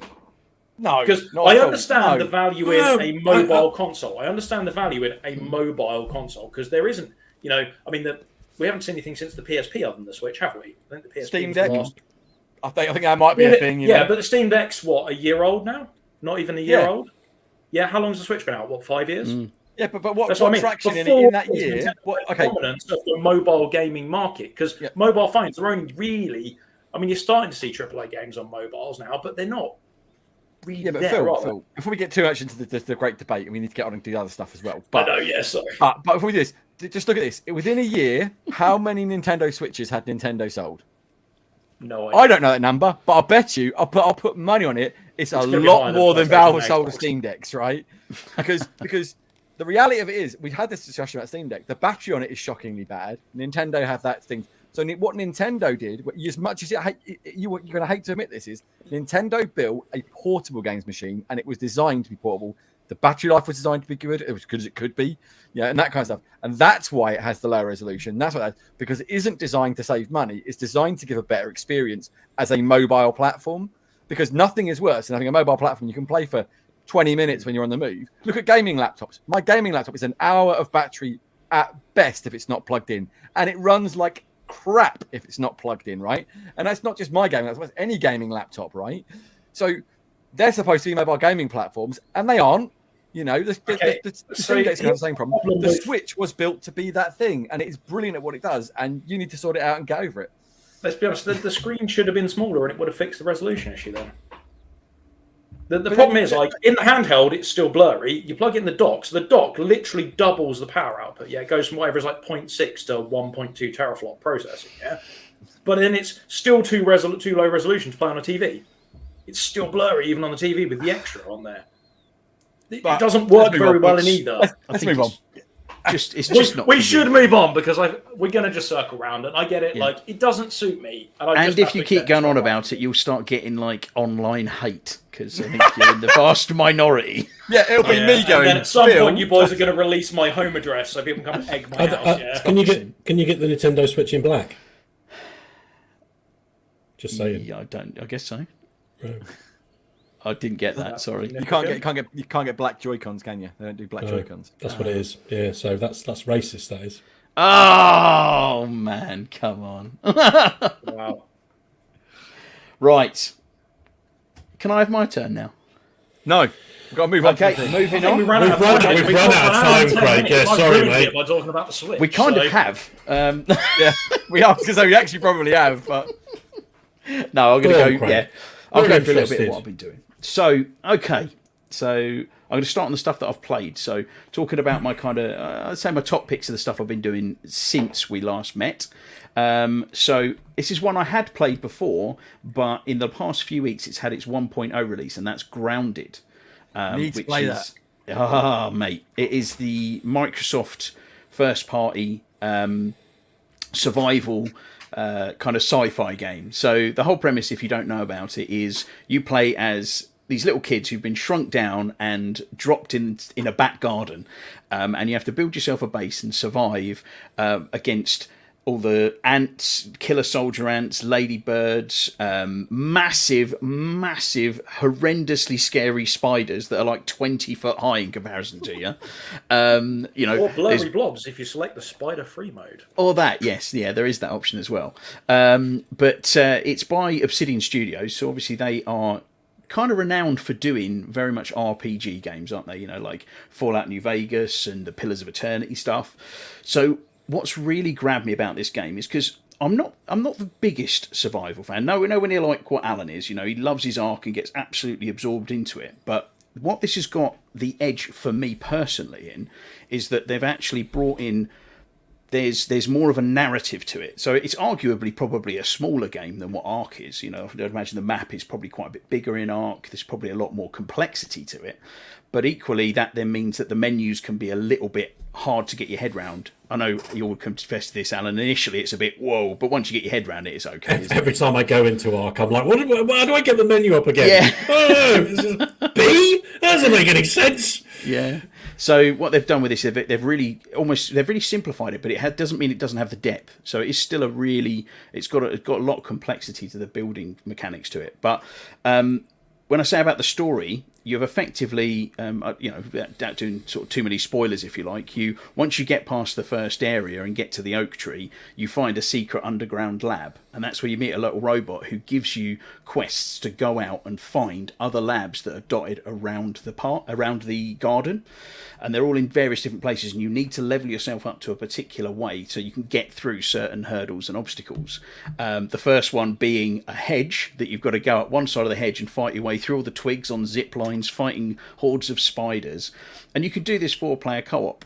And when you get to these labs and bases, it opens up new bits of story. You find different documents and tapes and stuff, and you find secret rooms and puzzles in there. And then when you complete key milestones, you actually get cutscenes that advance the actual story along as well. It's got quite a decent passive upgrade system as well, so you can find collectibles around the world that allow you to increase your carrying capacity or increase your damage output or your healing and things like that, and there's various different types of those as well. But the game is I'm absolutely addicted. Since it's been out, I think I've played it nearly every night. I haven't noticed. Every time I come online, even during the middle of the day, I think you were supposed to be working the other day, Craig, and I had my Discord open and it went, Craig came online, grounded, seconds later. Yeah, all the time. Yeah, all I the worked time. late one night and I was like, stop that, I'm going to use the morning to play some Grounded. Absolutely fantastic game. And it's really, yes, it's got bugs. I think there isn't a survival game out there that doesn't have bugs, because they're so many complicated systems, isn't it? Exactly. But they're quite few and far between. It's had a couple of updates since it launched, and it's so slick and so great to play, and particularly when you can get 4 of you into a world all working together to build your bases up, or going off on a quest to go and getting ready and equipped to go down into an ant hill and go and fight all the ants down there to recover a piece of equipment or something like that. It's absolutely fantastic, and I think if I was to score this, it's a 9 out of 10 for me. It's absolutely brilliant. And it's on Game That makes Pass. me really happy, because when they launched the preview, it got so much crap thrown at it because it was a game preview, right? And it was properly a game preview, and everyone went nuts. I said, nothing to do. It's this really buggy. Nothing works. Probably this doesn't do this. Kimmy says bugs in the game, bugs in the code, but someone should give her a job, like maybe us. I don't know. Sorry, mate. Go on. I just remember seeing that and being really disappointed for it, because I thought to myself, well, that is the whole point of the preview. It's supposed to be. This is where it will be its buggiest. It's to help developers get data so they can slick it down and get things writing. And obviously, it's sort of slowly faded off, and it found its player base, and they added more and more content. And so many people have just come back to it now and been like, and I've been meaning to, and I said I was going to wait for the release. I just haven't pulled the trigger and got into it, but it really appeals to me. I think it could be a lot of fun. Do it. It's brilliant. Yeah. It's 10 million players it's got now. Wow. Credit to them. It's a bit of a Sea of Thieves, isn't it? Where Sea of Thieves has gone that way and gained loads of players. I think it started. It was a really team of. I want to say it was. wasn't it? Four people. I think made the initial, and I think it went up to a dozen, maybe at most. And what they've managed to achieve from such a tiny studio is absolutely incredible. Funny thing is, when you see it pan out of the garden, you do notice that it's in an urban environment. So I wouldn't be surprised if the add-on pack is going to be something like going out of the garden and going into maybe a warehouse or something outside. There's loads you could do, isn't there? Yeah, you could go into the house, into the kitchen, in the basement, and Yeah. there's just so much you could do. The basement could be really cool. Dangerous basement, bullshit. etc. Yeah, all that. All there sorts is a of shed. I don't even know yet. You might be able to get to it, because I've built a sizable base, and I've built zip lines now heading across the pond and heading back across the other side of the garden. But there's still so much I haven't explored yet, because I get to certain points and realise that I probably shouldn't be there because there's swarms of bugs nearly kill me and I run away. I'm going to say this just the once, because we never do it, but let's play. Yeah, let's play. We really should. You really enjoy it. So anyway, that's my first one. So my second one is another game preview game. So this one hasn't gone full release yet, but it's on Game Pass, and it's called Proteus. I don't know if anyone's heard of this. So Proteus is something pretty special, and it will appeal particularly to people of our age. So what if I can paint? I know the one you mean. Yeah, if I can paint the picture. Is it the Doom-alike? Yes, it's like if you were to get Doom 2016 and mush it with Doom from 1996. Is it 3? 6? When Doom in the 90s, mush them OG together. Doom. OG Doom, and that's what you get. I mean, I've got a couple of little screenshots you can bring up, so you can kind of see from the graphics, like it looks very old school Doom. You know, there's quite low resolution kind of. That looks amazing.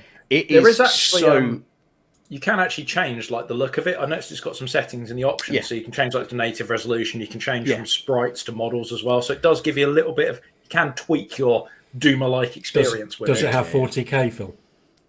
40k? Do you mean 4K? 4K. Sorry. Well, it says native resolution, so I'm going to go with yes. Yeah, I think it is 4K. Yeah. 40k. Alan has definitely got the mini bug. He's got 40k. Yeah. I've nearly finished my bourbon. It's on purpose, isn't it?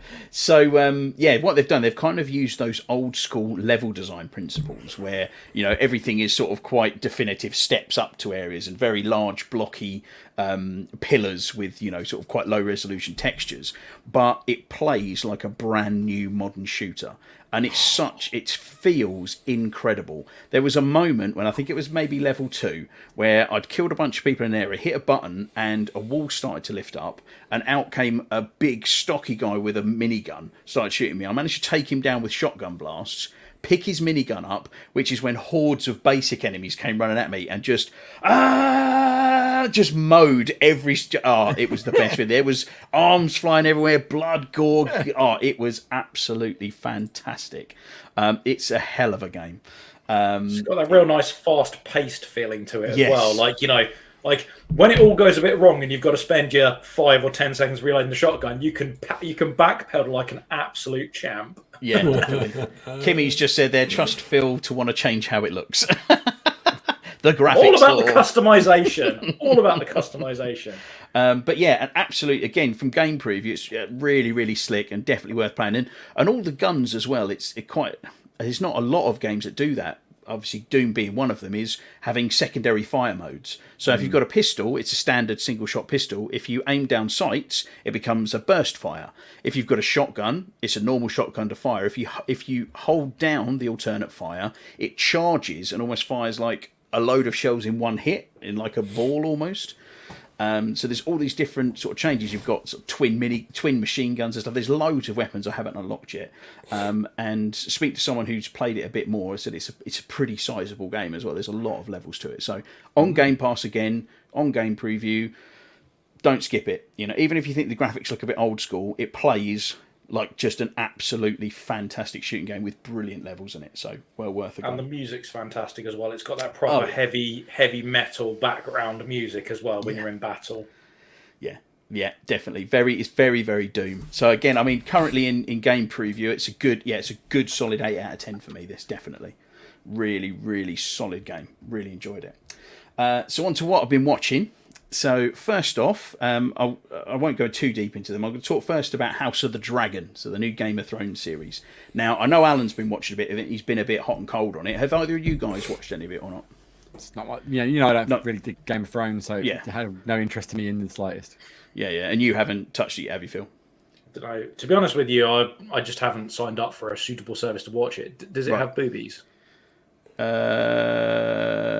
think so. I'll wait till it's finished then. Maybe. Oh no, yeah, it does a bit. A little. Oh, okay. Well, that changes then. Well, they go into a brothel at one point, don't they? I didn't say any boobies though. Yeah. Maybe I'm hypersensitive to it. Anyway, off the smut. So, House of the Dragon, I'm really, really enjoying it. So, whereas we had the original Game of Thrones, for me, the first few seasons were fantastic, and it did tail off a bit towards the end, and particularly the last season or so was all over the place. You'd have the difference between season, I think it was 2, where Jaime Lannister and Brienne of Tarth were travelling from the north to the south, and it took the entire season for them to travel because it was the length of the country. We went to the later seasons where Jon Snow was going up to north and back down to south and back up to north about 4 times in a single episode. Wasn't it? It was just rushed. They told rushed. 2 or 3 seasons worth of content, and they had to fit it into one season. Absolutely. That's the main gripe about it. It should have gone for another season at least. Yeah. And what they've done with House of the Dragon is they've kind of slowed it back down again. So they've taken their time with the story pieces, and they've grouped them so you have like an event that happens at a period of time. In a period of time, that will happen, and then the next episode will go forward by 6 months. and then another event will happen, and they'll focus on what happens, and then it might jump ahead another year, and there's significant time jumps between them. But it means that you're focused on these main key events, because it is about the House of the Targaryens, and the kind of the reign. I mean, I'm hoping it goes all the way up to, the Robert's Rebellion, at the start of the original Game of Thrones, because that was the fall of the Targaryen dynasty, wasn't it? That, for people who've guess that depends how many seasons they plan to make of it. Well, it's pretty successful, so I'd imagine they'll probably, and Game of Thrones is pretty popular, so I'd imagine there'll be a few of them. There's one thing that's been quite divisive with a bunch of, and I know Alan was a bit put off with this. Because they've gone through the time jumps, they've actually got to a point where they've changed the actors and actresses on some of the younger characters. So some of the younger girls and younger boys have been changed into older characters, older actors, should I say, because there's so much time has then passed that they couldn't get away with these people who looked about 13 then playing people who are supposed to be in their mid-30s or whatever with 3 kids. Well, maybe not that old, but yeah. I mean, you were a bit that really put you off, didn't it? Look, I mean, I'm just disappointed, okay? Because I love Game of Thrones, and yeah, I'm I'm not a blind to the issues with the last series. And I went into House of Dragons hoping to see something new and fresh, and they've played it safe. There's no question about that. They're retelling the same old story. They may as well call it Game of Thrones 2 and be done with it. It even has the same title song. They haven't even done a new song for the titles. It's exactly the same tune, which is a great tune. Which is exactly, but come on, how lazy do you have to be? And then this trope about jumping 10 years.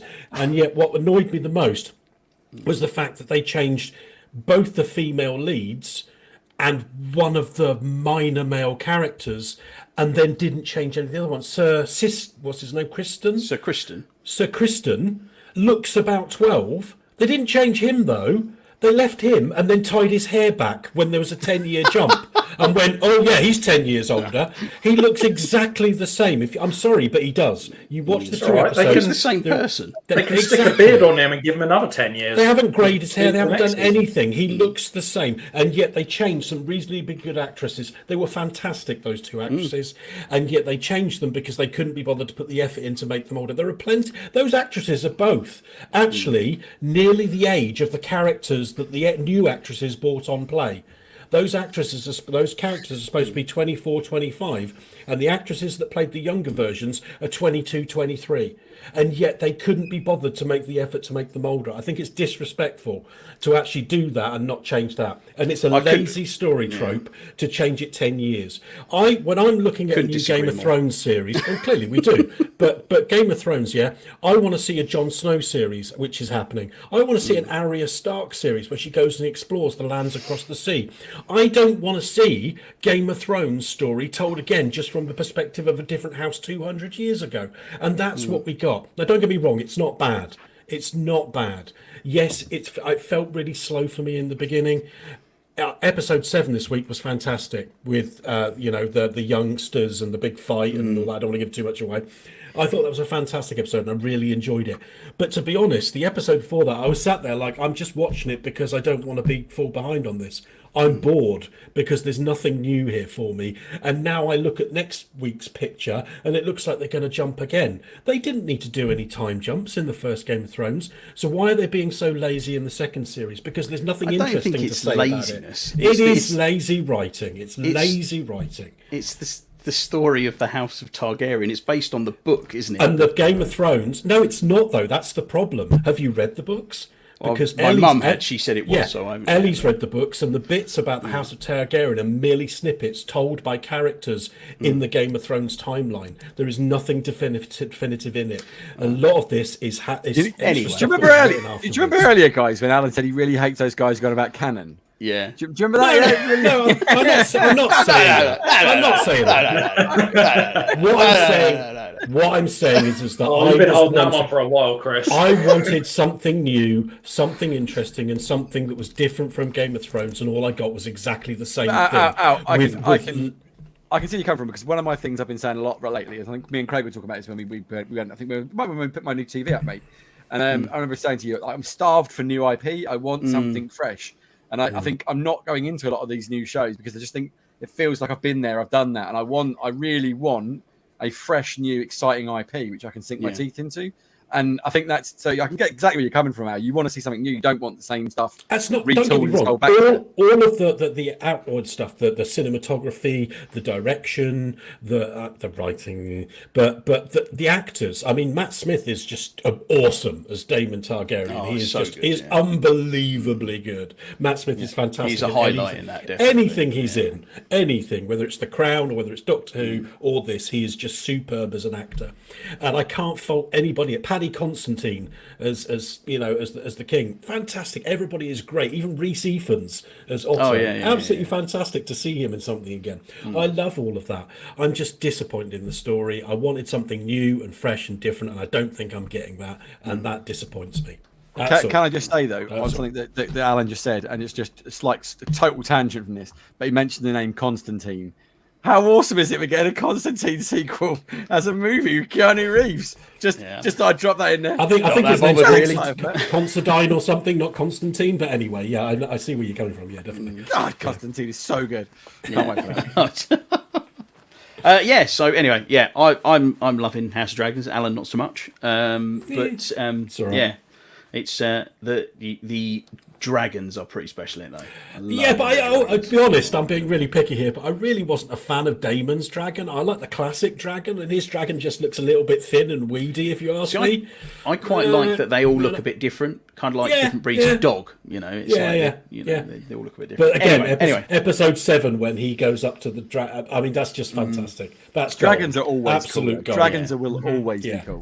One thing they've really managed to capture, I think, in this is tension. There's 2 or 3 episodes where the tension has been like that. The one you're talking about last episode with the kids stuff, the tension within that was, and that moment in the throne room afterwards, and also at the wedding. The wedding was very tense as well. Isn't everybody complaining that it's too dark or something? And I'm thinking, why don't you just turn up the brightness on your TV? Because I didn't have a problem. I've not noticed it being dark. Yeah, it's not like Battle of the Bastards, wasn't it? That was very dark. No, that was the was it the Long Night, the one with when the white came along, and it was dark. And I get it, it was dark, but it was at night time for Christ's sake, and they only had torches. What do you expect?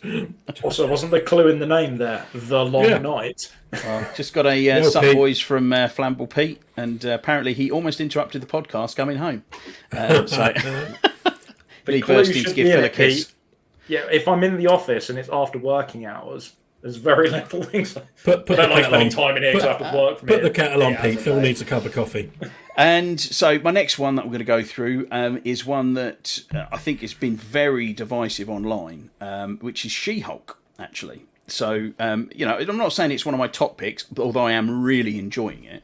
But I just kind of feel like I always need to champion it a little bit because it's getting quite a hard time from a lot of people. But it's a 9-episode season, so it's a bit different from the other ones they've done on the Marvel ones, which I think they've all been 6 episodes, I think, since. But what they've done with this one, it's got a overarching storyline. It's very, very light, but it is very much its kind of case of the week, and they've got lots of cameos in it from various different characters in it, and it's effectively Marvel's version of watching a sitcom, like a Friends or a Frasier or something like that. It's just really daft, and it's almost like a family-friendly Deadpool, in the way there's breaking the fourth wall, it's sort of joke on joke on joke, some great little special effects, and it's just one of those programs you watch. It's like 25 minutes long, and it's just a fun time. It's just really, really enjoyable. I think people are getting really sort of caught up on the special effects not being as good as they'd like them to be. It's not really bothered me. Sometimes you go, well, it's clearly a CGI Hulk, but it was always going to be a CGI Hulk, let's be honest. Some people are, again, it seems like it's been review bombed. Some people contest this that I've said to, much like Ms. Marvel has got review bombed as well. Also, I think Captain Marvel was the same sort of thing. On day of release, getting absolutely hammered with 1-star reviews. So if you look Captain at the Marvel review, was before it got released. Sorry, that's what I meant. Trailer. That's what I meant. Sorry, but you look at the IMDb scores on it, and you've got it's basically, I think it was something like 60% 10-star reviews and then 40% 1-star reviews, which like drops it right down to like 5 stars. So it's it's I'm really enjoying it, and I would strongly recommend that if you want to have something just really relaxing and just funny and it's just an enjoyable time. It's if you like anything sitcom-y, just watch it. It's a great laugh. And Tatiana Maslavi, I think her name is, the lady who plays Jen Walters, she's so charismatic in such a dorky way. It's really endearing, and I just absolutely love it. It's a great little supporting cast. So This stems back to what I was saying earlier on, to be honest. This is a case of, and I said this when we were talking about this on the chat room with some friends earlier on in the week, didn't I? I said, personally myself, I'm a little bit marvelled out. I'm just like, I have to say, even the recent, Multiverse of Madness, I was a bit like, it's all right, and I haven't watched She-Hulk. But the main point that I want to make here is that you enjoyed it.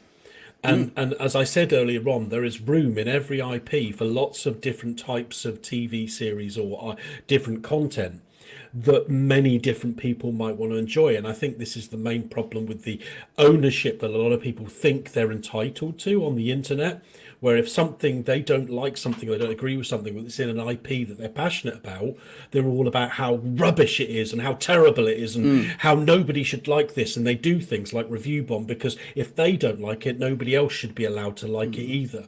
And I think that's a very, very caustic, very horrible attitude to have that we have online, which people have. I haven't watched it and I haven't formed an opinion, but the fact that you like it is all it takes. You're enjoying it, so good for you. If you're enjoying it and it's fulfilling that and there's an audience for it, then they should continue to make it. And then there are a group of people who are actually actively working to make sure that they don't make another one by doing things like review bomb. That's so selfish. But you don't like it, then don't watch it. It's the fine. Other thing, you don't have to. Review bombing is stupid, because all that happens is the fans will go back and give it a 10 out of 10, and you end up with this thing that doesn't really reflect the product. It reflects, a moment of like, the it's not actually how good is it, because it's absolutely not going to be a 1-star show. Even I'm not at all interested in it. And I guarantee it's not a 1-star show, but it's not going to be a 10 out of 10 show for most people. But they'll be reviewing it as 10 just to counterbalance the dickheads who are reviewing it as 1. And it's just like, reviews are supposed to help you find what you think you're going to like, and they're going to be so counterproductive. Well, they'll just have this film is toxic garbage for this reason, and then this one we have, it's brilliant because it's this, and you don't find what the real score on thing of it is. And that's fundamental. Sorry, go on, Phil. So it ends up somewhere in the middle, and then nobody really gets a clear clue of what it is. I mean, I'm quite a big fan of, if I'm looking to make a purchase of some description, I usually like to try and read some reviews, regardless of what it is, to try and get an idea of the general outcome of it. But, if you've got people going in there review bombing it, I used to read reviews, but I don't anymore. If I'm interested in something, I'll watch it and give it my opinion. Another life. It's different if you're spending money, though. It's different. If you're getting it on a streaming service, then there's all the opportunity to watch it. You like it, you keep coming back for every episode. If you don't like it, just leave it alone. I don't feel the need to go online and tell everybody how terrible it is and how they shouldn't watch it and how they shouldn't like it. Although we do a podcast doing exactly that. Exactly. But that's you're making sense, Christopher.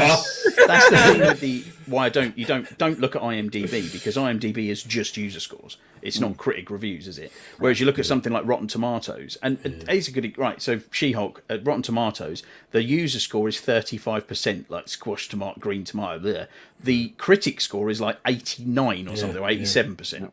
So, it's vastly polarized, but I know I would certainly listen to a critic review more than I would to a user review, because it is just marred with the.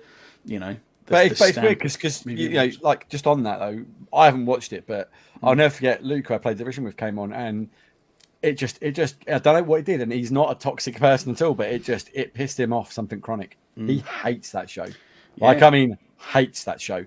And I've never heard him be like that about anything before. And he's a big Marvel person, and I was like, wow, this has really knocked you off, dude. Like, I don't get it. I've not seen it. I can't comment, but I was genuinely surprised when his response to it was that. I was like, wow, that is a visceral response to this show. He does not like it. You know, So, but yeah, but it's a really random thing just come up. Like, Ghostface, do the griddy, Craig. No idea what that means, so I can't do it. Sorry. Come on, Craig, aren't you in with the Do kids? the Honestly. griddy. The griddy. I know, I'm doing I know a we've grid got other with my things hands. to talk about. The griddy. isn't that Craig? That's voguing. You know, it's I what know it we is, have isn't it, other you know? things to talk about, but while we were talking about TV series, I suddenly thought about one that we didn't mention. I just have a very quick wondering if everybody's watching it and what they think of it. Andor. Yeah. Waiting to binge it. Yeah. I really want to see it. Waiting to binge it. I'm only two. Is it 3 episodes in? Well, there's 4 now, but Yeah, 3 I launched watched the initially. most recent one. I'm loving it. I'm absolutely amazing. loving it. It's a great series. I haven't heard I'd hardly anything but recommend good it. stuff. Haven't heard Yeah. anything but good stuff. So I'm really looking forward to when I can sit down and binge the whole thing. In a nutshell, it's grown-up Star Wars with the normal people. Yeah, Not yeah. all the about normal Jedis. And the fact that you know it's what I mean? based on like a character from Rogue One makes it even more. There's history. It's all based in a Very good. time frame. more Very, like a- I would recommend. It looks Very good. highly. And Rogue more like One a- was definitely one of the better Star Wars films of recent years. So definitely, Yeah. you know. It's more just like a really good series set in the Star Wars world. Which, Like that's, yeah, again, that's the best way to describe it. Just Back a to my really good, point, nice I thing. keep Yeah. reiterating. It's just Cool. Totally. Sounds good. Cool, right. Thank you for that, guys. That hour and 40 minutes we spent talking about stuff. We're That is what busy it's all about. chappies. You know, it's been a long That's time. all right. hasn't it? We can spend the last 20 minutes bitching about Stadia, and then we're job done for the evening, aren't Well, we? there you go. And he's You've just spoilt it. Yeah, he's just spoilt my intro there. Just Or was but it the perfect intro? One of the two. one of the two. Great Could've been a segue, perfect Phil. intro. You can just So- overwrite that if you want. You have the editing power later. We're live. How can you? We're live, Phil. We're live. It's only like 5 people watching. They'll know. Nobody else 6 will. actually. Anyway, so on the 29th of September, Google announced that Stadia servers will be turned off January 2018, 2023. Unless a game supports cross-save, you will lose all your progress, which people are not happy about. As you can imagine, I did read someone who had like a 2,000-hour save on Red Dead Redemption, and they're just I know going that to was lose it all. 6,000 hours. Oh, 6,000 was it? 6,000. Yeah. It's the only game he plays. I don't want to kick somebody while they're down, but I have to say, really, did you not see it coming? I mean, really? But anyway, That's anyway. the thing. Not so. That's quite the point. That not even the people who worked at Stadia saw it coming. So Terrible. and not even the people who are making games for Exactly. Stadia saw it coming. Even Stadia exclusive games. No, who did see it coming? In fact, the only people that benefited from this are the people that actually bought the Stadia product, because they are guaranteed a full refund for all products that they purchased, unless you don't It's- have a receipt, Alan, because it was a there's a- freebie. there's- They're the only people. There's a great thread on the Stadia subreddit, and I was going to bring this up, but you've just delivered it. God, we're just going right for the throat here, aren't we? We didn't even let Craig finish the intro, and we're into mauling the corpse. We're like the hyenas just picking the corpse. Like, I prefer like to vulture. Vulture. The, Thank I you was going to say very the much. vultures picking the leftover yeah, flesh. so like there was a thread that literally set up called the Bank of Stadia, right? And the Bank of Stadia was like someone went, so who made the most money out of this then? Best saving schemes I've ever been involved in. Because it's not just the hardware. You're getting full refunds on hardware, full refunds on all software, and all DLC, and all in-game Although- currency. If you bought anything in any game, you get it fully refunded. And it's better than that. If it's a Ubisoft title, Ubisoft are going to gift it to you on PC anyway. So you're going to get fully refunded for it. And I can answer the question, who benefited the most financially out of this whole situation? There's only one person. Phil Harrison. Yeah, I was going to say. yeah, There's only one person. done it Golden- again. man who Golden consistently handshake. fails upwards. Golden handshake, did absolutely nothing to forward the cause of the Stadia, walks away, everybody's happy. Well done, Phil. You've crapped on something else and you've walked away with a big pocket full of cash. You're the man. We Well said done. Not just I that, remember he's that probably your going to be forward. president of something next. Yeah, I don't know. yeah, Maybe he can just take over Ubisoft and become president. And they can Why doesn't he just everything up run anyway, for so- president of the United States? I mean, With the end of the world. We're already facing Isn't Phil Cold Harrison War, Alan. English? We might as well not Isn't he English? encourage it. He Phil is, Harrison yeah. English? if anybody can do it, no, can't be if the anybody can do it, it's Phil. Phil can do it. President like, of the United Kingdom. It is amazing how he launched this thing to such absolute like complete and utter. He's just saying he's praying that WoW gets discontinued and all He'll his be up about subs 10 refunded. grand if he gets. I don't think Blizzard have got enough money in the bank to pay back the amount of money that you've spent, Pete. Sorry. Hello, dyslexic. Hello. AF. Yeah, it was amazing. Like we said at the time, you remember we were like, "How has Phil Harrison gotten away with this?" Because he's failed to launch the Xbox One, the PlayStation 3, and now he goes Stadia. It's the hat trick, the full hat trick. You know. Man, The guy's It's like, impressive.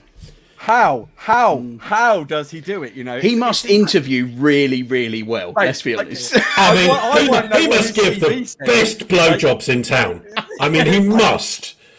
There's no I've question. been thinking about this. Let's look at this from a different perspective. So we know what Phil Harrison's capable of. Hello, Right. Ghostface. Where do we want him to go next? Like, if you could choose, Nintendo. out there. And you want to be Nintendo's hardware division, Phil. That's what you wanted. Nintendo Switch. You spoiled my punchline. Just the hardware department. Stay away from the game department. Don't even go near it. I'll stab you if you do that. You know where I don't no. want him? I don't want him anywhere near anything I like. End of. Like, you know. I like- think he could really sort out the Destiny IP. If I'm honest, I think Bungie should bring him on board. Yeah, I'm sure their 900 employees will be lining up at your doorstep after that happens. I think what should happen is I think Sony should hire Phil Harrison to be like a huge vocal public supporter of the Xbox acquisition of Activision. Who's gone live? Oh, Sorry, what's that sorry. noise? I Oh, pressed yeah. the wrong button on my phone. Sorry. Let's continue. We're all professionals here. So yeah, What's so on YouTube while we're doing this, isn't it? yeah, I think so. Yeah. It was Craig talking. There was nothing important happening. So Phil Harrison is. Well, I can't remember what I was saying now. Yeah, if he's the massive supporter of the Activision and Xbox merger, then it's bound to fail, and Sony will be all like happy as Larry, won't they? They will have spent their money well. They'd have to put him in charge of the merger for it to fail. If Sony employ him, it will go through what guaranteed. No, that's what I mean. They need to Fail so employ bad. him as like a massive supporter Oh, the of vocal it. opposite Vocally, vice. yeah. You see, like That's just Yeah, the thing. he's When gonna sail through it. Be when like the it's press a release greasy comes out, weasel. when the press release comes out saying Phil Harrison has been hired by, yeah, we're all going to say there's going to be some major disappointment. Phil Harrison has been hired by Bethesda. oh yeah. It's going to be somebody's going to be very disappointed. Oh, the Carabujan Carabuja. devious content. We are devious. Yeah, we are. Bunch of deviants on this channel. But well, like, let's Phil, talk- but you know. Yeah, let's just talk about Phil Harrison for a second. No, Phil Harrison. Like, did you see the email that went out about that as well? When they announced, obviously, Stadia was shutting down. So they made the public announcement at 9 a.m. They emailed everyone who works at Stadia at 8:15 saying, "We're having a meeting at 8:30. Please get on. It's really important." But it was like proper. It was a proper casual email. Like, yeah, we've got some news to share with you. If you get on, that'd be great. If not, catch up with your manager during the day. Like, and it's You're like, fired. you what? Like, how do you terminate the entire gaming division at Stadia by just like, yeah, if you don't get on, don't worry, just catch up with your manager during the day, you'll be fine. Like, Don't what do you worry. mean? We'll It's- let you What- know. It reminds me, and it makes me very happy about the employment laws that we have in the UK. Working for an American company, I do know some of the struggles that other people, say, for example, in America, have with having a job that they're happily safe and secure in. And the fact is, this can very much happen. I understand it from a business standpoint because you don't want that information to get out early. So if you tell your employees early, somebody's going to leak that information because why do they give a crap anymore? So I understand it from that point of view, but it sucks for everybody who works there. But sadly, they couldn't do the same in this country because there were employment laws that would prevent them from doing it. But over in America, they can all go, pack your bags, you're out by lunchtime. Thanks very much. Bye. And that's really sad. That's really sad for as not having that job stability. Yeah. It's about the company, not about the employees, and that's also, unfortunately how like, that leads me capitalism on to works. I made a joke earlier about game developers not finding out, and I was reading some interviews, and one game developer literally said, "We signed our paperwork 2 days ago about bringing the game to Stadia, how they were going to fund it, and everything like this, Yeah. and now we don't know what the hell is going on. You know, we just don't know if it's ever going to launch before they think whatever's going to happen, and it's like." There was another game developer as well. It's like our game launches in 2 weeks' time on Stadia. We've just found out the platform's closed. Yeah. So- It's clearly someone right at the very top, outside of Stadia, but high up in Google, have gone, snip the purse strings. That's done. We've just bin it.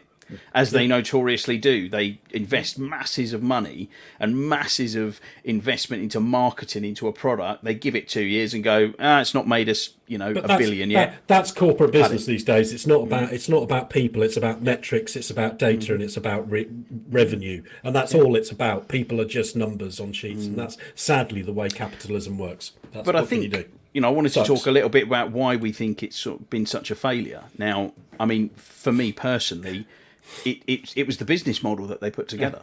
At the end of the day, they thought, okay, let's launch something that gets rid of all of the cost of producing any kind of hardware or producing any kind of game discs or any manufacturing really, apart from a controller. So really low manufacturing costs.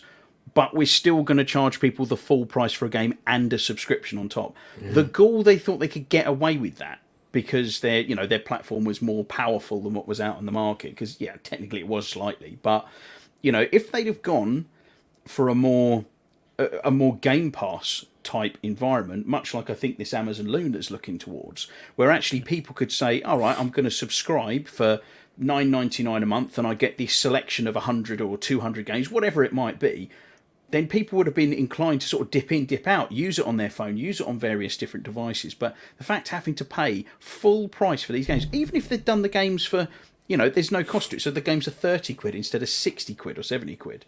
There's some kind of pull for people to actually pick that as a platform that they don't own anything on. They don't own the actual, the hardware or anything. I just think it was just cheeky. What do you think, Phil? I'm sitting there thinking about it, and at the time when we had this conversation, I was like, yeah, I agree with you. That's terrible. But then I'm just sitting there thinking, well, actually, you know what? So I've got an Xbox, I've paid £449 for my Xbox Series X. So I bought my hardware, I was paying $6.99 a month for my gold subscription, so I could play games online before Game Pass was a thing. And then I was also buying £60 games. And Stadia have gone and looked at that and gone, so you're going to pay the monthly subscription like you do with gold? Yep. And you're still going to pay £70 for a game? Yep. But you don't need to pay £450 for the box. Why is everybody not signing up right now? So I can kind of see where they've come from that, because actually, let's be honest as well, particularly us, we all buy our games digitally, so we don't own those games. We own a licensed right to use that game, but actually, if that game gets pulled from the servers, nothing we can do. So I think you're right, Phil, and I think there's a big, I think the big thing that hurt Stadia right out of the gate, 100% out of the gate, and it was said almost immediately by everyone, was, I can't trust Google not to kill this in 6 months. Because they are notoriously bad for it, right? And Microsoft and Sony, as much as I'm not the biggest Sony fan, I don't hate them or anything. They've earned the right to be in this position by having supplied a service for things. They've established they're not going anywhere overnight. Microsoft, have stuck through the hard times. They've done, Xbox 360, Red Ring of Death, Xbox One. Those 2 times were absolutely the times where if Microsoft was going to bail, they would have bailed, right? We know this. So we've now got confidence that the platform is here to stay, and Xbox are doubling down. And I think the other thing that hurt Stadia's business model, like you were saying, they looked at the business model probably when they started planning Stadia and went, yeah, we could just cut out the 500 quid and make this will look wicked. And what they didn't figure out was, in the time it took them from planning Stadia to getting Stadia launched, was all the other stuff that Microsoft in particular, as a prime example, were doing. They were moving, like, they're not killing the console model, but they're like, well, that's not going to be really where our focus is. Our focus is in where the future lies. And the future is this thing in the cloud. And we know this. And how do we set up our version of this to be the most successful it can be, and to have the right information? So they were playing a game perfectly for 10 years ago. Sadly, this isn't 10 years ago. And when that came along, and then I think it was like 3 months after Stadia launched, we got the first Xbox Game Pass preview streaming. It was like, it was available on Android. I could access. When I went to X019, I was like, cool. And Stadia wasn't really even fully available everywhere. And it was like, so I can do this with all my Xbox games from Game Pass, which I pay anyway because it's great value. And I've got all these games to play at my fingertips, including established IP I like and third-party titles. Or I can go and buy a 60 quid game and pay the fee to stream. It's like, why? Why would I ever do that? And I think that's the thing. Stadia planned be kings of the castle, not realizing or thinking that anyone else was going to want to be in the same castle. And then when someone came into that castle with a bigger gun and just went, "It's my castle now," They demanded respect. They didn't earn the respect. Yeah, exactly. It's Really a case of expectation, isn't it? Google want instant return, whereas Microsoft are willing to put in the money. As you said, they doubled down. They've spent billions making acquisitions on developers and publishers on different companies to fatten up their portfolio of games that are available to people to push their Game Pass subscription service and digital service in the same sentence. Whereas Google just automatically expected that they put a lot of money in it, and in a couple of years they'd see a return. And I think it's the expectation. It's like, as you said, people aren't going to buy into something until they know that there's some solid comfort there in the money that they spend. They're not just going to lose all that, which people are now doing with the Stadia console. And again, it's about expectations. They're not as getting refunded. Google want people to just go, throw us your money, whereas Microsoft are willing to play the long game and show people that they're willing to, as you say, double down. I think that's the major difference. Yeah, the other thing with Google, and it's to your point here, Alan, is that Google also started sending out the wrong signals to really early doors. Like, I'm not talking about because they shut the game studios probably a fair chunk in, but there was constant periods of radio silence or poor communication about what was going to cost what and how this was going to work, and blah blah blah. And when things weren't working as they intended, well, they were told, like, originally it was going to be the standard, and you'll be able to do this. Like, there used to be this. One of the features they've advertised first and foremost ever was seamless transition between devices, so that you'd be playing on your phone and you got home, sit down, it would instantly be available on your TV, and you'd be able to pick up and play. That just never happened ever. It never came along, and it's like, and so people started to lose faith because they weren't delivering on the promises they'd made, and then they started just like reeling in things, and you were like, okay, as soon as studios went, I think everybody who'd ever been in a comment on it realistically knew that the time was done. Committed. Yeah, exactly. Google were willing to rug pull studios. They were willing to rug pull Stadia, and I think that was the moment where any interest I had in the project died, and a lot of other people. Plus, as Phil Spencer said at one point, is games drive adoption. As much as console exclusives are crap, right? Like back in the day, if Halo hadn't been a thing, I don't think I would have stuck with Xbox necessarily. I remember they wouldn't have carried on with it. Launch. Yeah, I picked up Xbox on launch, and I got a couple of games. I enjoyed the games, but Halo was that game. There was something special about Halo, and it was a game people would say, "Oh, you've got an Xbox? Have you played Halo?" It's like, "Yeah, of course I have." And they're like, "Oh, can I have a look at it?" I remember once like going with to my tattoo artist, and her not partner, but the guy who also tattooed in the same studio was like, "Oh, can you bring the Xbox in so I can try Halo while you're getting tattooed?" I was like, "Yeah, of course I can, mate. It's not a problem." But because Google didn't have anything like that to drive people to the platform, which you need to do with a new platform, right? It just killed it. And then to start pulling out the services and not delivering, it had the writing on the wall. And I feel so bad for people who did double in. And from what I've seen, the service worked really well. The biggest problem with it has been management by Google from start to finish. And as Alan said, there's Captain no Harrison of the Google Google Titanic. I mean, that's something I actually wanted to kind of go on to, really, and actually, because there's some things about it that were good. Because actually, the product itself, I mean, that controller is a really good controller. I don't know if you guys have really used it. Just like an Xbox controller. Yeah, I've had a play on yours, and I played on Lee's one. And again, it's got a nice weight to it. Yeah. Like the sticks feel good. Like you don't hear about stick drift on those. Like they're sturdy. They're well designed. It's a well-engineered, decent quality controller. It connects via Wi-Fi directly to the cloud, so the latency is even reduced even more so than it is on other options of cloud-based, because there's the Bluetooth lag, between the device and the controller as well. So that's a plus to it. And actually, the streaming service itself, I put on a cheap as chips, like bottom of the range Android phone. I put Stadia on it so I could play some Destiny 2 because it's free on there. I could just log on and just do some of my dailies and stuff when if I was picking the kids up or something. But I connected to it on my Wi-Fi through what's going to be a pretty basic Wi-Fi adapter, and I could not notice a single piece of lag. It was almost flawless. It was a fantastic service. It was so good. It is better than Microsoft's current offering. I know it's still in beta with Microsoft. Yep, I agree, mate. But it was, and so technically it was fantastic. But it's just, like you said, there's so much more behind the scenes that's made it fail. I think to be fair to Xbox as well, just the one thing I always say is Xbox have a lot more demand on their servers because they've got a bigger user base. But Stadia's like you said, the controller tech linking to the cloud was a really smart move. Again, the tech was great. The people who worked on this engineered it did a great job. It's just people like Phil Harrison who have just managed it into the ground and ruined it. I know that I'm speaking from the person of a very, from the perspective of a very old-fashioned person, and I think I was the last of us that actually moved into the digital realm, so to speak. Especially when it comes to even watching movies and stuff.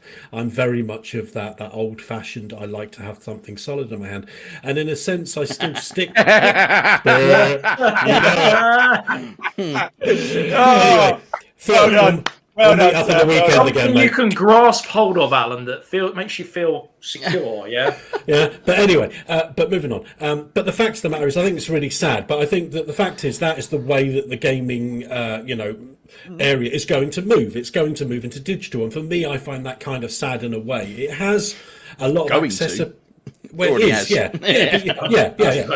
it's very true. But there is still a part of me that thinks that something like Stadia, there is a real place for that in the gaming community now, because actually having to have a big console that you can't just lug about. Let's face it, the Series X is a big boy, isn't it? I mean, again, talking about Phil again, but it's a big fat boy, and you can't just pick it up and just take it around your mate's house. You can, but it's not the easiest ask. You got to get a bag. Not like that. Yeah, exactly. So, that's the way we're heading. But for me personally, it does make me a little sad, because it's like, as we said at the very beginning, you don't own that content. It's digital content. And that means that there are some games that you kind of think, even now I've got Xbox 360 games on disc that I can put into my Xbox 360 and play. If that was digital content, I wouldn't be able to do that anymore. But that's so we are going to lose games as But that's we the move thing. further You're forward. not playing the disc. You're playing a digital version. The disc allows you to download the digital version of the game. Well, No, he said it. No, he said. Well, put it in the it's 360 game. 360 game. It's different. No, it's not. No. He said put it in a 360. He didn't. Oh, say sorry. put it I in thought he current. said put He it said, in. Oh, yeah, my 360. apologies. I can put it in my. I still have a 360, so Sorry. that's under my thing. Yeah, so I can just play it like normal. So sadly for me, I'm at the whim, which we all are now. Whereas if they take a title away from you, you can never play it again, and I find that really sad in a sense, because it's like you're now relying on other people to keep those games and try and do them on back compat or whatever. And if the gaming company, it's a bit like music copyright. You can't get copies of GTA 3 or 4 because they can no longer get like authorization for those music titles. But I've got a disc of it, so I can pop that on my 360 and I don't care. And I think that's really sad. But so it's kind of a mixed message I'm giving here, because I can see the future, but at the same time, there's a part of me that's kind of like, I feel like I'm being held to ransom here by the companies, because I never own what I play, and it's the best time, but at the same time, there's this sadness. You have an absolute, mate. I can give you an absolute concrete example of what you mean. It's not gaming, but as we know, Warner Brothers Discovery is the thing they've merged, and it's caused this thing. Batgirl got cancelled, and they're purging the internet. But it's gone further than that. So, for example, there's a show I love, and I've talked about it at length on a podcast, and I think some of you guys have watched Final Space. Who's watched Final Space? Have you seen it? Yeah. Great show, right? I absolutely love Final Fantastic. Space. I absolutely love that show. So Warner Brothers Discovery are writing it off under some tax write-off thing, and they are removing it from existence. The only way you'll ever be able to own that is if you buy it on a hard physical copy, right? Or pirate it, right? So it's even got to the point where someone put on the Final Space subreddit, put down a thing saying, I no longer can watch this off my Amazon Prime account, even though I paid for it, because the license has been revoked by Warner Brothers, and the content I paid for is now no longer available. And it's just like, wow, it's been digitally just evaporated because Warner Brothers need to write it off tax-wise. So the only way is you're now going to have to go buy a physical copy of that show, and that show is now going to become expensive to own, or you're going to go down the illegal route. And it's like, and totally the reality is a lot of these yeah. streaming services won't even release these series on DVD because it's what brings people into their streaming service. So if they decide to discontinue it, you may never ever be able to watch that. So I'm kind of really mixed emotions about Stadia, because there's part of me that thinks, this is what's going to happen. It's inevitable. But I'm kind of a little bit glad that it failed, because it still means that there is still that, we're not going completely digital. I can still buy games if I want to. Of course, I choose not to now personally. And we have great things like Game Pass, which means there's so many games that maybe not being able to go back and play a game that's 10 years old isn't maybe as big a deal as it might have been, because there's so much on my menu. But at the same time, it's kind of like, I'm kind of glad that it has failed, because it means that slows down that move towards fully digital in 100% just a little bit longer, so I can still think I'm living in this world where I can just play whatever I want, because I bought it. That's the thing with games these days, though, as well. You may think sometimes you're playing a single player game, but a lot of them have an online component, or they connect to the internet, and you have to be able to connect the internet to even launch the game. There's a number of games that come in that way. Well, a really recent example, look at Overwatch. So they just turned off Overwatch and turned on Overwatch 2. And it's not, what was it? I think it was 6 versus 6, and it's now 5 versus 5, and they've changed all the game modes, and you've now got to authorize access to the game through a telephone number or something as well. You've got to have there's a load of issues in the US. Basically, they've put in this anti-cheat system, I think, and the idea is that you have to register your copy or your account to a mobile phone number as the two-factor authentication. So what happens if you don't have a phone? Well, it's worse than that. They won't let you do it with a prepaid phone, a burner phone, if you will, because then they can't track that down to a specific person. So you can only use a contracted phone. What about if you can't get credit? What if you can't get credit? What if you're a child who your parents aren't going to give you a phone contract? So suddenly, it's probably not a massive amount of their gameplay market, but I would imagine that is a significant sector right there that cannot get on to play this game. It's also just that's a really crappy way to keep people out of your game, isn't it? That is. That doesn't seem like a good business model to me. But it's worse than that. They've turned off Overwatch 1, so you can't go back and play Overwatch 1. Right, for some reason, when you play Overwatch 2, it says you're on Overwatch 1, which is weird. He's playing it at the moment. Well, there is something to do with if you bought a copy of Overwatch 1, they've rolled back the two-factor authentication for Overwatch 2. If you've bought Overwatch 1, it was like one of their caveats that they rolled back on, apparently. But essentially, you can't play Overwatch 1. It's gone. It's done. It's only Overwatch 2. That game will never exist anywhere again, ever. That's exactly what I was saying. Yeah, it's sad. But it is sad. But Stadia gave us a glimpse into what it's. I mean, on the plus side for Stadia owners and users, I'm glad they're getting full refund. Totally. People are doing the right thing here, which is what it should be. Google could have come out of this a lot worse than they have done. So that certainly could have. Yeah, definitely. Well, I mean, everyone was quite, particularly Ratley, quite excited to get stuck in and give Stadia what for. But it's sad, but by the same token, we all saw this coming. Yeah. It's not a shock, is it? We've just cut across the 2-hour mark, so I'll put the music on. So I don't know if you can you hear the music yet, Alan, or do you still just hear something? I still can't hear the music. Can anyone else hear the music? I can hear the music. It's loud and clear. It's quite nice and melodic, but yeah. I wasn't that bothered, but now I really feel like I'm missing it. It's like Alan's 30 frames per second eyes. You can't hear certain sounds as well. Great stuff. Well, I need 80 frames a second to paint these bad boys. But nice, awesome. Right, well, from me and all the boys, it's a goodbye until next time we're on. We don't know. Maybe we'll do one next week. Maybe we won't. We'll see how we go. If you want to see us back in again next week, then drop us a message, give us a like, and make sure you forward it to your friends. That's Alan being a content creator. Alan's proper content creator. I mean, push it out. Smash that like button. Like button. Subscribe to the the bell notification. Do all that stuff. My life needs purpose. Fantastic. Right, see everyone later. Take care. Bye. Bye, guys.